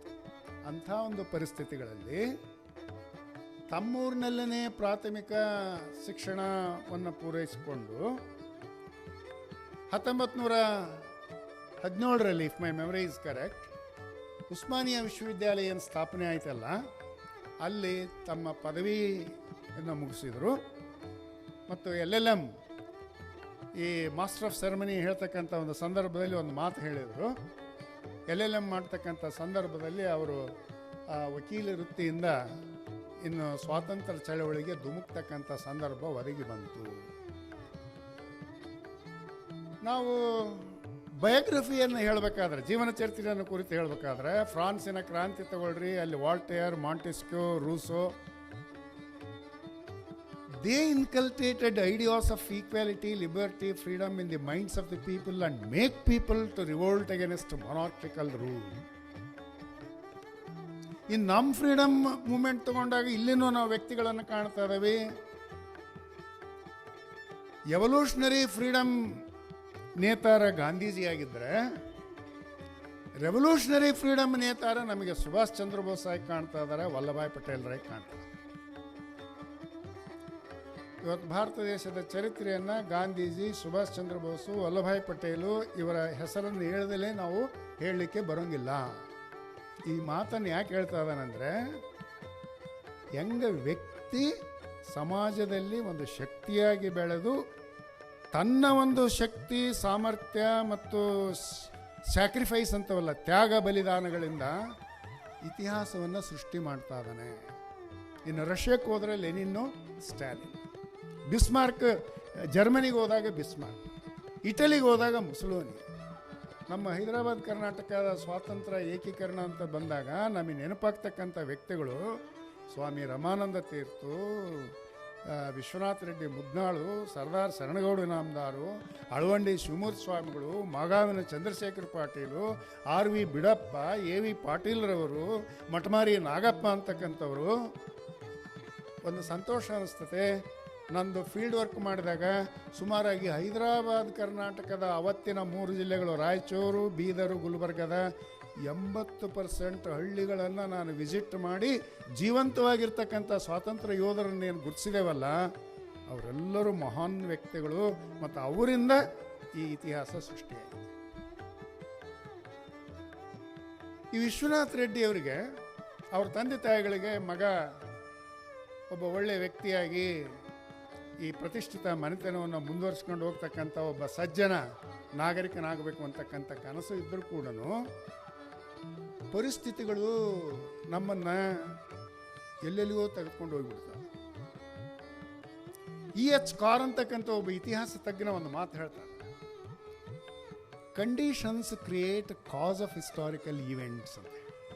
ಪರಿಸ್ಥಿತಿಗಳು ಐತಿಹಾಸಿಕ ಘಟನೆಗಳನ್ನು ನಿರ್ಮಾಣ ಮಾಡಲಿಕ್ಕೆ ವ್ಯಕ್ತಿಗಳಿಗೆ ಪ್ರೇರಣೆ ಕೊಡ್ತಾವಂತೆ. ಸಂಗತಿಗಳು ಕೆಲವು ಅಂಥ ಸಂಗತಿ ಯಾವುದು ಅಂತ ಹೇಳಿದರೆ, ಬಹುತೇಕ ಅವ್ರಿಗೆ 12-13 ವರ್ಷದ ಯುವಕರಿದ್ದರು ವಿಶ್ವನಾಥ್ ರೆಡ್ಡಿಯವರು. ಆವತ್ತು ಒಂದೇ ಮಾತರಂ ಚಳವಳಿ ಹೈದರಾಬಾದ್ ಕರ್ನಾಟಕದಲ್ಲಿ ನಡೀತಾ ಇತ್ತು. ಉಸ್ಮಾನಿಯಾ ವಿಶ್ವವಿದ್ಯಾಲಯದ ವಿದ್ಯಾರ್ಥಿಯಾದಾಗ ಆ ಚಳವಳಿಯಿಂದ ಪ್ರಭಾವಿತರಾಗಿ ರಾಜಕೀಯ ಅಂದ್ರೇನು, ರಾಜಕೀಯ ಸಿದ್ಧಾಂತ ಅಂದ್ರೇನು, ಡೆಮಾಕ್ರಸಿ ಅಂದ್ರೇನು, ಪ್ರಜಾಪ್ರಭುತ್ವದ ಮೌಲ್ಯಕ್ಕೋಸ್ಕರ ನಾವು ಕೂಡ ಹೆಂಗೆ ಬೆಂಬಲವನ್ನು ಕೊಡಬೇಕು. ಅವತ್ತು ಒಂದೇ ಮಾತ್ರ ಮೂಮೆಂಟ್ ಅನ್ನೋದು it was an expression of ಏನು patriotism, it was an expression of unity, solidarity and integrity of the nation. ಸರ್ವಾಧಿಕಾರದ ವಿರುದ್ಧದ ಒಂದು ಧ್ವನಿಯಾಗಿತ್ತು. ಅಂಥ ವಾತಾವರಣದಲ್ಲಿ ಬೆಳೆದು ಬಂದಿರತಕ್ಕಂಥ ಪ್ರಭಾವಿತರಾಗಿರ್ತಕ್ಕಂಥ ವಿಶ್ವನಾಥ ರೆಡ್ಡಿಯವರು ಸಾರ್ವಜನಿಕ ಜೀವನಕ್ಕೆ ಧುಮುಕಲಿಕ್ಕೆ ಒಂದೇ ಮಾತರಂ ಚಳವಳಿ ಒಂದು ಅಡಿಗಲ್ಲಾಯಿತು. ಇನ್ನು ವಿದ್ಯಾರ್ಥಿ ನಾಯಕ, ಪರಿಪೂರ್ಣವಾದ ವ್ಯಕ್ತಿತ್ವ ಅವರಿಗೆ ಇರಲಿಲ್ಲ ಅಂತಂದು ಹೇಳಿ ಆ ಸಂದರ್ಭದಲ್ಲಿ ನಾನು ಹೇಳಲಿಕ್ಕೆ ಇಚ್ಛೆ ಪಡ್ತೇನೆ. ಮತ್ತು ವಿಶ್ವನಾಥ್ ರೆಡ್ಡಿ ಮುದ್ನಾಳ್ ಅವರ ವ್ಯಕ್ತಿತ್ವವನ್ನು ರೂಪಿಸುವಲ್ಲಿ ಇಬ್ಬರು ಮಹನೀಯರು ಮಹತ್ತರವಾದ ಪಾತ್ರವನ್ನು ವಹಿಸ್ತಾರೆ. ಯಾವಾಗಲೂ ಕೂಡ ನಮ್ಮ ಮಕ್ಕಳ ನಡೆನುಡಿಗಳು ಹೆಂಗಿರ್ತಾವೆ ಅಂತ ಹೇಳಿದರೆ ತಂದೆ ತಾಯಿಗಳ ನಡೆನುಡಿಗಳನ್ನು ಅವಲಂಬಿಸಿರ್ತವೆ, ಪ್ರಭಾವ ಬೀರ್ತವೆ. ಅದಕ್ಕಾಗಿ ನಾನು ಓದಲ್ಲಿ ಬಂದಲ್ಲಿ ಹೇಳ್ತಾ ಇರ್ತೇನೆ, ಒಂದು ಡ್ರೆಸ್ನಲ್ಲಾಗಲಿ, ಒಂದು ಸಂಸ್ಕೃತಿಯಲ್ಲಾಗಲಿ, ಒಂದು ಧರ್ಮದ ವಿಚಾರದಾಗಲಿ ನಾವು ಪೇರೆಂಟ್ಸ್ ಅಂತಕ್ಕಂಥವ್ರು ಮಕ್ಕಳಿಗೆ ಮಾಡಲ್ ಆಗಿರಬೇಕು ಅಂತ. ಆದರೆ ಇವತ್ತಿನ ನವನಾಗರಿಕತೆಯ ವೇಷದಲ್ಲಿ ನಮ್ಮ ಡ್ರೆಸ್ಸು ಭೂಷಣವನ್ನು ನೋಡಿದಾಗ ನಾವೆಲ್ಲ ನಮ್ಮ ಸಂಸ್ಕೃತಿಗೆ ತಿಲಾಂಜಲಿಯನ್ನು ಇಡ್ತವೇನೋ ಅನಿಸ್ತಾ ಇದೆ. ಇವತ್ತಿನ ಈ ಫ್ಯಾಷನಬಲ್ ವರ್ಡ್ನಲ್ಲಿ ಇದು ನಾನು ಬರೆದಿರ್ತಕ್ಕಂಥ ಒಂದು ಕವಿತೆ ಇದು. ಏನು ಅಂತಂದು ಹೇಳಿದ್ರೆ, ಒಂದು ಇಂಟರ್ವ್ಯೂನ ಹೋದಾಗ ಒಬ್ಬ ಹುಡುಗಿ ಬಂದಳು. ಆಕೆ ನೋಡಿದೆ, ಆಕೆ ವೇಷಭೂಷಣ ನೋಡಿ ಮನಸ್ಸಿನಲ್ಲೇ ಭಾಳ ಬೇಸರ ಆಯಿತು. ಮಗಳು ಹೆಂಗಿರ್ಬೇಕಾದ್ರೆ ತಾಯಿ ಹೆಂಗಿರ್ಬೇಕು ಅಂತ ಹೇಳಿ ನಾನು ಒಂದು ಕ್ಷಣ ಯೋಚನೆ ಮಾಡಿ ತಾಯಿಯನ್ನು ನೋಡಿದೆ. ಅವಾಗ ಈ ಲೈನ್ ಹೊರಹೊಮ್ಮಿದ್ವು, ಏನಂದರೆ, ಮಗಳ ವೇಷವ ಕಂಡೆ ಮನಸ್ಸಿನಲ್ಲೇ ಚೀತು ಎಂದುಕೊಂಡೆ, ತಾಯಿ ವೇಷವ ಕಂಡೆ ಮಗಳೇ ವಾಸಿ ಎಂದುಕೊಂಡೆ, ತಾಯಿ ವೇಷವ ಕಂಡೆ ಮಗಳೇ ವಾಸಿ ಎಂದುಕೊಂಡೆ. ಯಾಕೆ ಈ ಮಾತು ಹೇಳ್ತಾ ಇದ್ದಾನೆ ಅಂತ ಹೇಳಿದ್ರೆ, ಹಿರಿಯರಾಗಿರ್ತಕ್ಕಂಥ ನಾವು ವೇಷ ಭೂಷಣದಲ್ಲಿ, ಭಾವ ಭಂಗಿಯಲ್ಲಿ ನಮ್ಮ ಯುವಕರಿಗೆ ಒಬ್ಬ ಶಿಕ್ಷಕನಾಗಿ, ಶಿಕ್ಷಕ ವೃತ್ತಿ ಎಲ್ಲರೂ ಮಾಡಲಿಕ್ಕೆ ಬರೋದಿಲ್ಲ. ಈ ಕಾಲೇಜನ್ನು ನೋಡಿದಾಗ ಒಬ್ಬರು ನನಗೆ ಹೇಳಿದರು, ಸರ್ ಪರೀಕ್ಷೆಗಳು ನಡೀತಕ್ಕಂಥ ಸಂದರ್ಭದಲ್ಲಿ ಎಸ್ ಬಿ ಕಾಲೇಜಿನಲ್ಲಾಗಲಿ ಈ ಕಾಲೇಜಿನಲ್ಲಿ ಬಂದರೆ ಸ್ಪೆಕ್ಟ್ ಹಾಕೊಂಡು ಹುಡುಕಿದ್ರು ಕೂಡ ಯಾವ ವಿದ್ಯಾರ್ಥಿಗಳು ಕಾಪಿ ಮಾಡೋದಿಲ್ಲ ಅಂತಕ್ಕಂಥ ಮಾತನ್ನು ನಾನು ಕಿವಿಗೆ ಬಡಿದ್ದೆ. ಆಗನಿಸ್ತು ಈ ಕಾಲೇಜಿಗೆ ವಿಶ್ವನಾಥ್ ರೆಡ್ಡಿ ಅವರ ಹೆಸರಿಟ್ಟದ್ದು ಸಾರ್ಥಕ ಆಯಿತು ಅಂತ. ಯಾಕೆಂದರೆ ಅವರು ಇಂಥದ್ದನ್ನು ಸಹಿಸ್ತಾ ಇರಲಿಲ್ಲ, ಅವರು ಭ್ರಷ್ಟ ರಾಜಕಾರಣಿ ಆಗಿರಲಿಲ್ಲ, ಸತ್ಯಸಂಧಾಕರ. ಈಗ ವಿಷಯಾಂತರಕ್ಕೆ ಹೋಗೋದಿಲ್ಲ, ಆ ಇಬ್ಬರು ವ್ಯಕ್ತಿಗಳು ಯಾರು? ಆ ಇಬ್ಬರು ವ್ಯಕ್ತಿಗಳು ಯಾರಲ್ಲ, ಒಬ್ಬರು ಮಹಾತ್ಮ ಗಾಂಧಿ, ಇನ್ನೊಬ್ಬರು ಸುಭಾಷ್ ಚಂದ್ರ ಬೋಸ್. ಆ ಇಬ್ಬರು ವ್ಯಕ್ತಿಗಳ ಮಹತ್ವ ಏನು ಅಂತ ಹೇಳಿದ್ರೆ, ಅವ್ರ ಪ್ರಭಾವ ಹೆಂಗೆ ಬೀರಿದ್ವು ಅಂತ ಹೇಳಿದ್ರೆ, ಇವತ್ತು ನಮ್ಮ ಭಾರತ ದೇಶದ ಸ್ವಾತಂತ್ರ್ಯ ಸಂಗ್ರಾಮದ ಇತಿಹಾಸವನ್ನು ಎಡಪಂಥೀಯರು ಹೆಂಗೆ ಬರೆದುಬಿಟ್ಟಾರ ಅಂತ ಹೇಳಿದ್ರೆ, as A freedom was one under the leadership of Nehru family and Gandhi family ಅನ್ನಂಗೆ ಬರೆದು. ಮಹಾತ್ಮ ಗಾಂಧೀಜಿಯವರು ಸತ್ಯ, ಅಹಿಂಸೆ, ಸತ್ಯಾಗ್ರಹ ಅಂತಕ್ಕಂಥ ಮೀನ್ಸನ್ನು ಇಟ್ಕೊಂಡು ಜನಾಂದೋಲನವನ್ನಾಗಿ ಮಾಡಿಕೊಂಡು ಆ ಚಳವಳಿಯ ಜೊತೆಗೆ ನಮ್ಮ ಸಂಸ್ಕೃತಿ ಉಳಿಬೇಕು, ರಕ್ಷಣೆ ಆಗಬೇಕು ಅಂತಕ್ಕಂಥ ದೃಷ್ಟಿಯಿಂದ ಸತ್ಯಾಗ್ರಹ ಮಾಡೋದು, ಮತ್ತು ಏನೋ ಒಂದು ಕಾರಣದಿಂದ ಆ ಸತ್ಯಾಗ್ರಹವನ್ನು ಸ್ಥಗಿತಗೊಳಿಸ್ತಾ ಇತ್ತು. ನೀವೊಂದು ಪ್ರಶ್ನೆ ಕೇಳಬಹುದು, ನಮಗೆ ಸ್ವಾತಂತ್ರ್ಯ 1920ರಲ್ಲಿನೇ ಲಭಿಸಿಬಿಡ್ತಿತ್ತು. ಆದರೆ ಗಾಂಧೀಜಿಗೆ 1920ರಲ್ಲಿ ದೇಶ ಸ್ವಾತಂತ್ರ್ಯ ಹೊಂದೋದು ಬೇಕಾಗಿರಲಿಲ್ಲ. ಯಾಕಂತ ಹೇಳಿದ್ರೆ 1920ರ ವೇಳೆಗೆ ನಮ್ಮ ಭಾರತೀಯರಿಗೆ ಇನ್ನೂ ಪ್ರಜಾಪ್ರಭುತ್ವದ ಕಲ್ಪನೆಗಳು ಅಥವಾ ಪೊಲಿಟಿಕಲ್ ಎಜುಕೇಷನ್ನು ಸಂಪೂರ್ಣ ಇರಲಿಲ್ಲ. ಹಾಗಾಗಿ ಈ ಪ್ರಜಾಪ್ರಭುತ್ವ ಪಡೆಯೋದು ಒಂದು ದೊಡ್ಡ ಕೆಲಸ. ಆದರೆ ಪಡಿತಕ್ಕಂಥ ಪ್ರಜಾಪ್ರಭುತ್ವವನ್ನು ಉಳಿಸ್ಕೊಂಡು ಹೋಗೋದು ಅದು ಇನ್ನೂ ದೊಡ್ಡ ಕೆಲಸ ಅಂತ ಹೇಳಿ ಅಸಹಕಾರ ಚಳವಳಿ ಮಾಡಿದರು. ಸ್ವರಾಜ್ಯ ಪಾರ್ಟಿ ಚಳವಳಿಗಳು ಆದವು, ಇಂಡಿವಿಜುವಲ್ ಸತ್ಯಾಗ್ರಹಗಳಾದವು, ಸಿವಿಲ್ ಡಿಸೊಬಿಡಿಯನ್ಸ್ ಆಯಿತು, ಸಾಲ್ಟ್ ಸತ್ಯಾಗ್ರಹ ಆದವು, ಆಮೇಲೆ ನೋ ಟ್ಯಾಕ್ಸ್ ಕ್ಯಾಂಪೇನ್ ಆದವು, ಕ್ವಿಟ್ ಇಂಡಿಯಾ ಮೂವ್ಮೆಂಟ್ ಆದವು, ಕ್ಯಾಬಿನೆಟ್ ಮಿಷನ್ ಬಂತು, ಇಂಡಿಪೆಂಡೆನ್ಸ್ ಆ್ಯಕ್ಟ್ ಬಂದವು. ಇವೆಲ್ಲ ಚಳವಳಿಗಳು ಜನರಲ್ಲಿ ರಾಜಕೀಯ ಶಿಕ್ಷಣವನ್ನು ಕೊಟ್ಟು ಪ್ರಜಾಪ್ರಭುತ್ವ ಎಂದರೇನು ಅಂತಕ್ಕಂಥ ಸಾಮರ್ಥ್ಯ ಜನರಲ್ಲಿ ಬೆಳೆದು ಬಂತು ಅಂದಾಗ ಕೊನೆಗೆ ಅವರು ಸ್ವಲ್ಪ ಮಟ್ಟಿಗೆ ಅಹಿಂಸಾ ತತ್ವದಲ್ಲಿ ನಂಬಿಕೆ ಇಟ್ಕೊಂಡ್ರು ಕೂಡ ಸ್ವಲ್ಪ ಮಟ್ಟಿಗೆ ಹಿಂಸಾತ್ಮಕ ಚಳವಳಿ ಆಗಿರ್ತಕ್ಕಂಥ ಕ್ವಿಟ್ ಇಂಡಿಯಾ ಚಳವಳಿಗೆ ಕರೆ ಕೊಟ್ಟರು ಗಾಂಧೀಜಿಯವರು. ಗಾಂಧೀಜಿ ಆಂತರಿಕವಾಗಿ ಚಳವಳಿಗಳನ್ನು ಸಂಘಟಿಸಿ ಜನಸಾಮಾನ್ಯರು ಎದುರಿಸ್ತಕ್ಕಂಥ ವಸ್ತು ವಿಷಯಗಳನ್ನೇ ಚಳವಳಿಯ ವಸ್ತು ವಿಷಯಗಳನ್ನಾಗಿ ಮಾಡಿಕೊಂಡು ನಮಗೆ ಸ್ವಾತಂತ್ರ್ಯ ಬರಲಿಕ್ಕೆ ಕಾರಣರಾದರೆ, ಪಾಶ್ಚಿಮಾತ್ಯ ದೇಶಗಳಲ್ಲಿ ಭಾರತದ ಇಂಗ್ಲೆಂಡಿನ ಪ್ರಜಾಪ್ರಭುತ್ವ ಉಳಿಬೇಕಾದ್ರೆ, ಪ್ರಪಂಚದಲ್ಲಿ ಪ್ರಜಾಪ್ರಭುತ್ವ ಉಳಿಬೇಕಾದ್ರೆ, ಫ್ಯಾಸಿಸ್ಟ್ ಫೋರ್ಸಸ್ಗಳು ನಾವು ಅವರ ವಿರುದ್ಧ ನಾವು ಇರಬೇಕಾದ್ರೆ, ಫ್ಯಾಸಿಸ್ಟ್ ಫೋರ್ಸಸ್ ಜೊತೆಗೆ ಸುಭಾಷ್ ಚಂದ್ರ ಬೋಸು ದೇಶದ ಹೊರಗಡೆ ಸಂಪರ್ಕವನ್ನು ಬೆಳೆಸಿಕೊಂಡು ಇಂಗ್ಲೆಂಡ್ ದೇಶದ ಮೇಲೆ ಒತ್ತಡವನ್ನು ತಂದು ಭಾರತ ದೇಶಕ್ಕೆ ಸ್ವಾತಂತ್ರ್ಯ ಕೊಡಬೇಕು ಅಂತ ಹೇಳಿ ಅವರು ದೇಶದ ಹೊರಗಡೆ ಹೋರಾಟವನ್ನು ಮಾಡಿದರು. ಆಂತರಿಕವಾಗಿ ನಮ್ಮ ಸ್ವಾತಂತ್ರ್ಯಕ್ಕೆ ಮಹಾತ್ಮ ಗಾಂಧೀಜಿ ಕಾರಣ ಪುರುಷ ಆದರೆ ಹೆಚ್ಚಾಗಿ Subhash Chandra Bose was able to bring external pressure on England to grant freedom to Indians. ಇದು ಐತಿಹಾಸಿಕ ವಿಶ್ಲೇಷಣೆ. ಇದು ಇಂಥ ಇಬ್ಬರು ವ್ಯಕ್ತಿಗಳು ವಿಶ್ವನಾಥ ರೆಡ್ಡಿಯವರ ಮೇಲೆ ಪ್ರಭಾವ ಬೀರುತ್ತೆ. ಯಾಕೆ ಅಂತ ಕೇಳಿದ್ರೆ, ವಿಶ್ವನಾಥ ರೆಡ್ಡಿಯವರ ರಕ್ತದಲ್ಲಿ ಮಹಾತ್ಮ ಗಾಂಧೀಜಿಯ ಸಾಮಾಜಿಕ ಸಿದ್ಧಾಂತಗಳು ಅದ್ಭುತವಾಗಿ ಪರಿಣಾಮ ಬೀರಿದ್ವು. ರಚನಾತ್ಮಕ ಕಾರ್ಯಕ್ರಮಗಳು ಮಹಾತ್ಮ ಗಾಂಧೀಜಿಯ ಸಾಮಾಜಿಕ ಸಿದ್ಧಾಂತಕ್ಕೆ ಪ್ರೇರಣೆ ಕೊಟ್ಟಿರ್ತಕ್ಕಂಥ ಸಿದ್ಧಾಂತ ಅಂತ ಹೇಳಿದ್ರೆ ಬಸವಾದಿ ಶಿವಶರಣರ ಒಂದು ಸಿದ್ಧಾಂತ. ಇವನಾರವ ಎನ್ನದಿರಿ ಅಂತಕ್ಕಂಥದ್ರಲ್ಲಿ ಏನು ಅರ್ಥ ಅಡಗಿದೆ ಅಂತ ಹೇಳಿದ್ರೆ, irrespective of our differences, we must love each other and sit together, use collective wisdom to resolve all socio-economic and political problems. ಇದು ಬಸವ ತತ್ವ. ಜಾತೀಯತೆ ಏರ್ಕೊಡೋದು, ಅಸ್ಪೃಶ್ಯತೆ ನಿವಾರಣೆ ಆಗಬೇಕು. And they wanted to establish the classless and castless society. ಇದು ವಿಶ್ವನಾಥ ರೆಡ್ಡಿಯವರ ಉಸಿರು. It was his concept of modernisation. ಯಾರ್ದು? ವಿಶ್ವನಾಥ ರೆಡ್ಡಿ. ಹಾಗಾಗಿ ಅವತ್ತಿನ ಕಾಲಕ್ಕೆ ಬಸವಾದಿ ಶಿವಶರಣರ ತತ್ವಗಳನ್ನು ಪ್ರಚಾರ ಮಾಡ್ತಕ್ಕಂಥ ಒಂದು ಪತ್ರಿಕೆ ಇತ್ತು ಈ ಭಾಗದಲ್ಲಿ. ಆ ಪತ್ರಿಕೆಗೆ ಶರಣ ಸಂದೇಶ ಅಂತ ಹೇಳಿ ಕರೀತಾರೆ. ಆ ಶರಣ ಸಂದೇಶದಲ್ಲಿ ಹರ್ಡೇಕರ್ ಮಂಜಪ್ಪನವರು ಅದಕ್ಕೆ ಸಂಪಾದಕ ಅಂತ ಹೇಳಿ ಅನಿಸ್ತಾ ಇದೆ. ಅವರೆಲ್ಲರೂ ಕೂಡ ಈ ಭಾಗದಲ್ಲಿ ಕೆಲಸ ಮಾಡಿದರು.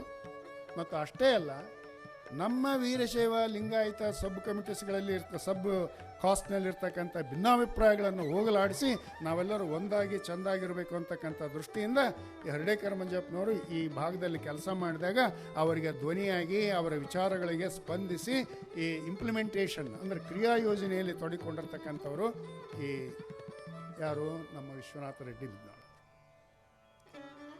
ಸೊ ಹರಿಜನರ ಉದ್ಧಾರ ಆಗಿರ್ಬೋದು, ಅನ್ಟಚಬಿಲಿಟಿ, ಕಾಸ್ಟ್ ಸಿಸ್ಟಮ್ ಹೋಗಬೇಕು. ಅವರ ಶ್ವೇತ ಏನು ಬಿಳಿ ವಸ್ತ್ರವನ್ನು ಯಾಕೆ ಧರಿಸಿದ್ರು? ಅವರು ಎಲ್ಲಿಯವರೆಗೂ ಕೂಡ ನಮ್ಮ ಸಾಮಾಜಿಕ ಅನಿಷ್ಟಗಳು, ನಮ್ಮ ಈ ಅಭಿವೃದ್ಧಿಗೆ ಮಾರಕವಾಗಿರ್ತಕ್ಕಂಥ ಈ ಜಾತೀಯತೆ ಅಸ್ಪೃಶ್ಯತೆ ಎಲ್ಲಿವರೆಗೂ ಹೋಗೋದಿಲ್ಲ ಅಲ್ಲಿವರೆಗೂ ನನ್ನ ಈ ಬಿಳಿ ವಸ್ತ್ರವನ್ನು ಕಟ್ಟಿರ್ತಕ್ಕಂಥ ವಸ್ತ್ರವನ್ನು ನಾನು ಕೆಳಗಡೆ ಇಳಿಸೋದಿಲ್ಲ. ಮತ್ತು ಕಂತಿ ಭಿಕ್ಷೆ ಮತ್ತು ಪ್ರವಾಸ ಅವ್ರದ್ದು ಒಂದು 3 ತತ್ವಗಳು ಅಲ್ಲ. ಅದರಲ್ಲಿಂದ ಪ್ರವಾಸದಲ್ಲಿ ಈ ಗಾಂಧೀಜಿಯ ಚಿಂತನೆಗಳು, ಬಸವನ ಚಿಂತನೆಗಳು, ವೀರಶೈವ ಧರ್ಮದ ಬಗ್ಗೆ ಪ್ರಚಾರ ಮಾಡುವುದು, ಹೀಗಾಗಿ ಆ ಸಮಾಜವನ್ನು ಸುಧಾರಣೆ ಮಾಡಬೇಕು ಅಂತಕ್ಕಂಥ ಆ ಬಸವ ತತ್ವ, ಗಾಂಧೀಜಿಯ ಸೋಷಿಯಲ್ ಫಿಲಾಸಫಿ ಮತ್ತು ನೇತಾಜಿಯ ಒಂದು ದೇಶಭಕ್ತಿ, ಅಪ್ಪಟ ದೇಶಭಕ್ತ ಆತ ಸುಭಾಷ್ ಚಂದ್ರ ಬೋಸ್. ಮತ್ತು ಸುಭಾಷ್ ಚಂದ್ರ ಬೋಸರ ಪರಿಣಾಮ ತತ್ವಗಳು ಈ ಭಾಗದಲ್ಲಿ ಭಾಳ ಜನರಿಗೆ ಹಿಡಿಸಿದ್ವು. ಯಾಕೆ ಅಂತ ಹೇಳಿದ್ರೆ, ನಮ್ಮ ಇಲ್ಲಿಯ ಹೋರಾಟ ನಿಜಾಮನ ವಿರುದ್ಧ ಇತ್ತು, ನಮ್ಮ ಹೋರಾಟ ರಜಾಕಾರರ ವಿರುದ್ಧ ಇತ್ತು.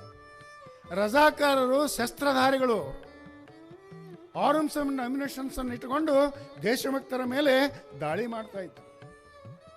ಮತ್ತು ಮಹಾಭಾರತದಲ್ಲಿ ಮುಳ್ಳನ್ನು ಮುಳ್ಳಿನಿಂದಲೇ ತೆಗಿ ಅನ್ನೋ ತತ್ವ ಏನಿದೆಯಲ್ಲ, ಮಿಲಿಟೆಂಟ್ ನ್ಯಾಷನಲಿಸ್ಟು ಸುಭಾಷ್ ಚಂದ್ರ ಬೋಸ್. ಆ ಒಂದು ಸೀಡ್ಸು ವಿಶ್ವನಾಥ ರೆಡ್ಡಿಯವರಲ್ಲಿನೂ ಬಂದವು. ಯಾಕಂತ ಹೇಳಿದ್ರೆ, the need of the hour in this area of Hyderabad Karnataka was to inculcate the spirit of militant nationalism to suppress the movement of Razakars who perpetrated all sorts of atrocities on innocent peace loving people. ಯಾರು ನಮಗೆ ಭಾರತ ದೇಶದಕ್ಕೆ ಒಗ್ಗೂಟಕ್ಕೆ ಸೇರಬೇಕು ಅಂತಾರ ಅವ್ರ ಮೇಲೆ harassment ಮಾಡ್ತಾಯಿದ್ರು. ಅಂದರೆ ಅವರಷ್ಟೇ ಗುಂಡಾಗಳು ಅಲ್ಲ, ಇತಿಹಾಸಕಾರನಿಗೆ ಅದ್ಭುತವಾದ ಎದೆಗಾರಿಕೆ, ಧೈರ್ಯ ಬೇಕಾಗ್ತದೆ. ನಮ್ಮಲ್ಲಿ ಕೂಡ ರಜಾಕಾರರಂತೆ ವರ್ತನೆ ಮಾಡ್ತಕ್ಕಂಥ ಕೆಲವರಿದ್ದರು ಹಿಂದೂ ಗುಂಡಾಗಳು. ಅವ್ರನ್ನ ಟೋಳಿಗಳು ಅಂತ ಹೇಳಿ ಕರಿತಾ ಇದ್ದಾರೆ. ಭಾಳ ಜನರಿಗೆ ಗೊತ್ತಾಯ್ತಾ ಇಲ್ಲ. ಪೊಲೀಸ್ ಆ್ಯಕ್ಷನ್ ನಂತರ ಇವರು ಆರ್ಭಟ, ಪೊಲೀಸ್ ಆ್ಯಕ್ಷನ್ ಆಗೋದಕ್ಕಿಂತ ಮುಂಚಿತವಾಗಿ ಈ ರಜಾಕಾರರ ಆರ್ಭಟ. ಇಂಥ ಒಂದು ಸಂದರ್ಭದಲ್ಲಿ ಈ ರಜಾಕಾರರ ಹಾವಳಿಯಿಂದ ಸುಮಾರಾಗಿ ಲಕ್ಷಾಂತರ ಜನರು ನಿರಾಶ್ರಿತರಾಗಿ ಈ ಪ್ರದೇಶದಿಂದ ಬಿಟ್ಟು ಹೋಗ್ತಕ್ಕಂಥ ಸಂದರ್ಭದಲ್ಲಿ ಇವರಿಗೆ ಅತ್ಯಂತ ಅಂದರೆ ವಿಶ್ವನಾಥ ರೆಡ್ಡಿ ಅವರಿಗೆ ಅತ್ಯಂತ ಪ್ರಿಯವಾಗಿರ್ತಕ್ಕಂಥ ನಾಯಕ ಅಂತ ಹೇಳಿದರೆ ಆವತ್ತಿನ ಕಾಲಕ್ಕೆ ಅಳವಂಡಿ ಶಿವಮೂರ್ತಿ ಸ್ವಾಮಿಗಳು. ಮತ್ತು ನಮ್ಮ ಇವರು ಯಾವುದು ಹಿಂದಿ ಪ್ರಚಾರ ಸಭೆಯಲ್ಲಿ ಇರ್ತಕ್ಕಂಥವ್ರು ಅವರು ವಿದ್ಯಾಧರ ಗುರುಜಿ, ಇನ್ನೂ ಅನೇಕರಿದ್ದಾರೆ, ಮಟ್ಮಾರಿ ನಾಗಪ್ಪನವರು, ಇವರೆಲ್ಲ ಅದ. ಒಂದು 160 ಜನರು ಸ್ವಾತಂತ್ರ್ಯ ಯೋಧರ ಬಗ್ಗೆ ನಾನು ಗಟ್ಟಿ ಧ್ವನಿಯಿಂದ ಮಾತನಾಡ್ತಕ್ಕಷ್ಟು ಸ್ವಲ್ಪ ಜ್ಞಾನವನ್ನು ನಿಮ್ಮೆಲ್ಲರ ಶುಭಾಶಯಗಳ ಹಿಂದೆ ಪಡೆದಿದೆ. ಅಂಥ ಸಂದರ್ಭದಲ್ಲಿ ಮಡ್ರಾಸು ಮತ್ತು ಈ ಸೊಲ್ಲಾಪುರ, ಬಾಂಬೆ ಪ್ರೆಸಿಡೆನ್ಸಿಗಳಲ್ಲಿ 15-20 ನಿರಾಶ್ರಿತ ಶಿಬಿರಗಳನ್ನು ಮಾಡಿದಾಗ ಈ ಹೈದರಾಬಾದ್ ಕರ್ನಾಟಕ ಜನತೆಗೆ ಆ ಶಿಬಿರದಲ್ಲಿ ಬೇಕಾಗಿರ್ತಕ್ಕಂಥ ಅನ್ನ, ಅರಿವೆ, ಉಡುಗೊರೆಯನ್ನು ಕಲೆಕ್ಟ್ ಮಾಡಿ ಆ ನಿರಾಶ್ರಿತರಿಗೆ ಕೊಟ್ಟು ಅವರಲ್ಲಿ ಒಂದು ಸ್ವಾತಂತ್ರ್ಯ ಭಾವನೆಗಳನ್ನು ತುಂಬಿದರು. ಯಾವುದು 47-48ರಲ್ಲಿ ಒಳ್ಳೆ ಪ್ರಬುದ್ಧ ಯುವಕ ವಿಶ್ವನಾಥ ರೆಡ್ಡಿ ಮುದ್ನಾಳ. ಮತ್ತು ಇನ್ನೊಂದು, ಅವರೊಬ್ಬ ಸ್ವಾತಂತ್ರ್ಯ ಯೋಧ ಅನ್ನಲಿಕ್ಕೆ ಇಂಡಿಪೆಂಡೆನ್ಸ್ ಆ್ಯಕ್ಟ್ ಏನು ಪಾಸ್ ಆಯ್ತಲ್ಲ ನಮ್ಮಲ್ಲಿ, ಇದು ನಿಮಗೆ ತಿಳುವಳಿಕೆ ಇರಬೇಕು. ಬರೀ ವ್ಯಕ್ತಿಯ ಮಹತ್ವ ಗೊತ್ತಾಗಬೇಕಾದ್ರೆ ಘಟನೆಯನ್ನು ನಾನು ವಿವರಿಸಲೇಬೇಕು. ಆ ಇಂಡಿಪೆಂಡೆನ್ಸ್ ಆ್ಯಕ್ಟ್ ಪಾಸ್ ಆದಾಗ ಬ್ರಿಟಿಷರು ಏನು ಮಾಡಿದ್ರು ಅಂದ್ರೆ, ಆ್ಯಕ್ಟ್ ಹೇಳ್ತಾ ಇದ್ದಾನೆ, ಆ ಇಂಡಿಪೆಂಡೆನ್ಸ್ ಆ್ಯಕ್ಟ್ನಲ್ಲಿ 3 ಪ್ರಾವಿಷನ್ಸ್ ಕಾಣ್ತಾ ಇದ್ದಾವೆ, 3 ಅಂಶಗಳು. ಒಂದನೇದೇನು, the nation was divided into 2 unions, ಒಂದು ಪಾಕಿಸ್ತಾನ, ಇನ್ನೊಂದು ಭಾರತ. ಇನ್ನು ಎರಡನೇ ಸಮಸ್ಯೆ, ಅವತ್ತಿನ ಕಾಲಕ್ಕೆ ನಮಗೆ 15th August 47 ಸ್ವಾತಂತ್ರ್ಯ ಬಂದಾಗ only 1/3 of India got independence. ಅವತ್ತು ಇಂಡಿಪೆಂಡೆನ್ಸ್ ಡೇ ಅಂತ ಮಾಡ್ತಾ ಇದ್ದೇವೆ August 15th.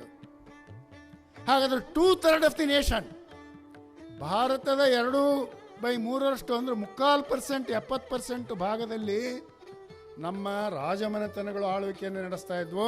ಅಂಥ ರಾಜಮನೆತನಗಳಲ್ಲಿ ಈ ಹೈದರಾಬಾದ್ ಸಂಸ್ಥಾನವನ್ನು ನಿಜಾಮರು ಆಳ್ತಾ ಇದ್ದರು. ಹೈದರಾಬಾದ್ ಸಂಸ್ಥಾನದ ಒಂದು ವೈಶಿಷ್ಟ್ಯ ಏನು ಅಂತ ಹೇಳಿದರೆ, of all the 562 princely states, Hyderabad was the richest and largest princely state in India. ಅಂತ ಒಂದು ಸಂದರ್ಭದಲ್ಲಿ ಒಂದು ಸಮಸ್ಯೆ ಉದ್ಭವ ಆಯಿತು. ಸರಿ, ಒಂದು ಪಾಕಿಸ್ತಾನ ಸೃಷ್ಟಿ ಆಯಿತು, ಒಂದು ಇಂಡಿಯಾ ಸೃಷ್ಟಿ ಆಯಿತು. ಮತ್ತು ಈ 562 ಅರಸರು, ಸಂಸ್ಥಾನಿಕರು ಎಲ್ಲಿ ಏನು ಮಾಡ್ಬೇಕು? ಅವರು ಆ್ಯಕ್ಟ್ ಹೇಳ್ತಾ ಇದೆ, ಬೇಕಾದವರು ಪಾಕಿಸ್ತಾನ ಸೇರಿ, ಇನ್ನೂ ಬೇಡಾದವರು ಇಂಡಿಯಾ ಸೇರಿ. ಪಾಕಿಸ್ತಾನ, ಇಂಡಿಯಾ ಎರಡನ್ನೂ ಸೇರೋದಿಲ್ಲ ಅಂತಕ್ಕಂಥವ್ರಿಗೆ ಸ್ವತಂತ್ರವಾಗಿರ್ಬೋದು ಅಂತ ಹೇಳಿ ಆ ಆ್ಯಕ್ಟ್ನಲ್ಲಿ ಒಂದು ಪ್ರಾವಿಷನ್ ಮಾಡಿಬಿಟ್ಟಿದ್ರು. ನಮ್ಮ ದುರದೃಷ್ಟಕ್ಕೆ ಅದರ ದುರುಪಯೋಗವನ್ನು ಪಟ್ಕೊಂಡು ಹೈದರಾಬಾದ್ ಸಂಸ್ಥಾನದ ಕೊನೆಯ ನಿಜಾಮ್ ಮೀರ್ ಉಸ್ಮಾನ್ ಅಲಿ ಖಾನು ತನ್ನ ಒಬ್ಬ ಮಿಲಿಟೆಂಟ್ ಟೆರರಿಸ್ಟ್ ಇದ್ದ, ಬಿಗಾಟನ್, ಟೆರರಿಸ್ಟ್ ಅನ್ನೋದಕ್ಕಿಂತ ಆತನೇ ಕಾಸಿಂ ರಿಜ್ವಿ. ಈ ಸ್ವಾತಂತ್ರ್ಯ ಸಂಗ್ರಾಮದ ಖಳನಾಯಕ ಅಂತ ಹೇಳಿದ್ರೆ ಕಾಸಿಂ ರಿಜ್ವಿ. ಆತನ ಅಡ್ವೈಸ್ ಮುಖಾಂತರ ನಿಜಾಮ್ ಮೀರ್ ಉಸ್ಮಾನ್ ಅಲಿ ಖಾನು ಭಾರತ ದೇಶದ ಒಕ್ಕೂಟಕ್ಕೆ ಸೇರಬೇಕು ಅಂತ ಹೇಳಿ ತನ್ನ ಅಂತರಂಗದ ಆಶಯ ಇದ್ರೂ ಕೂಡ ಈತನ ಒತ್ತಡಕ್ಕೆ ಸಿಲುಕಿ ಸ್ವತಂತ್ರವನ್ನು ಘೋಷಣೆ ಮಾಡ್ಕೊಂಡು ಬಿಟ್ಟ.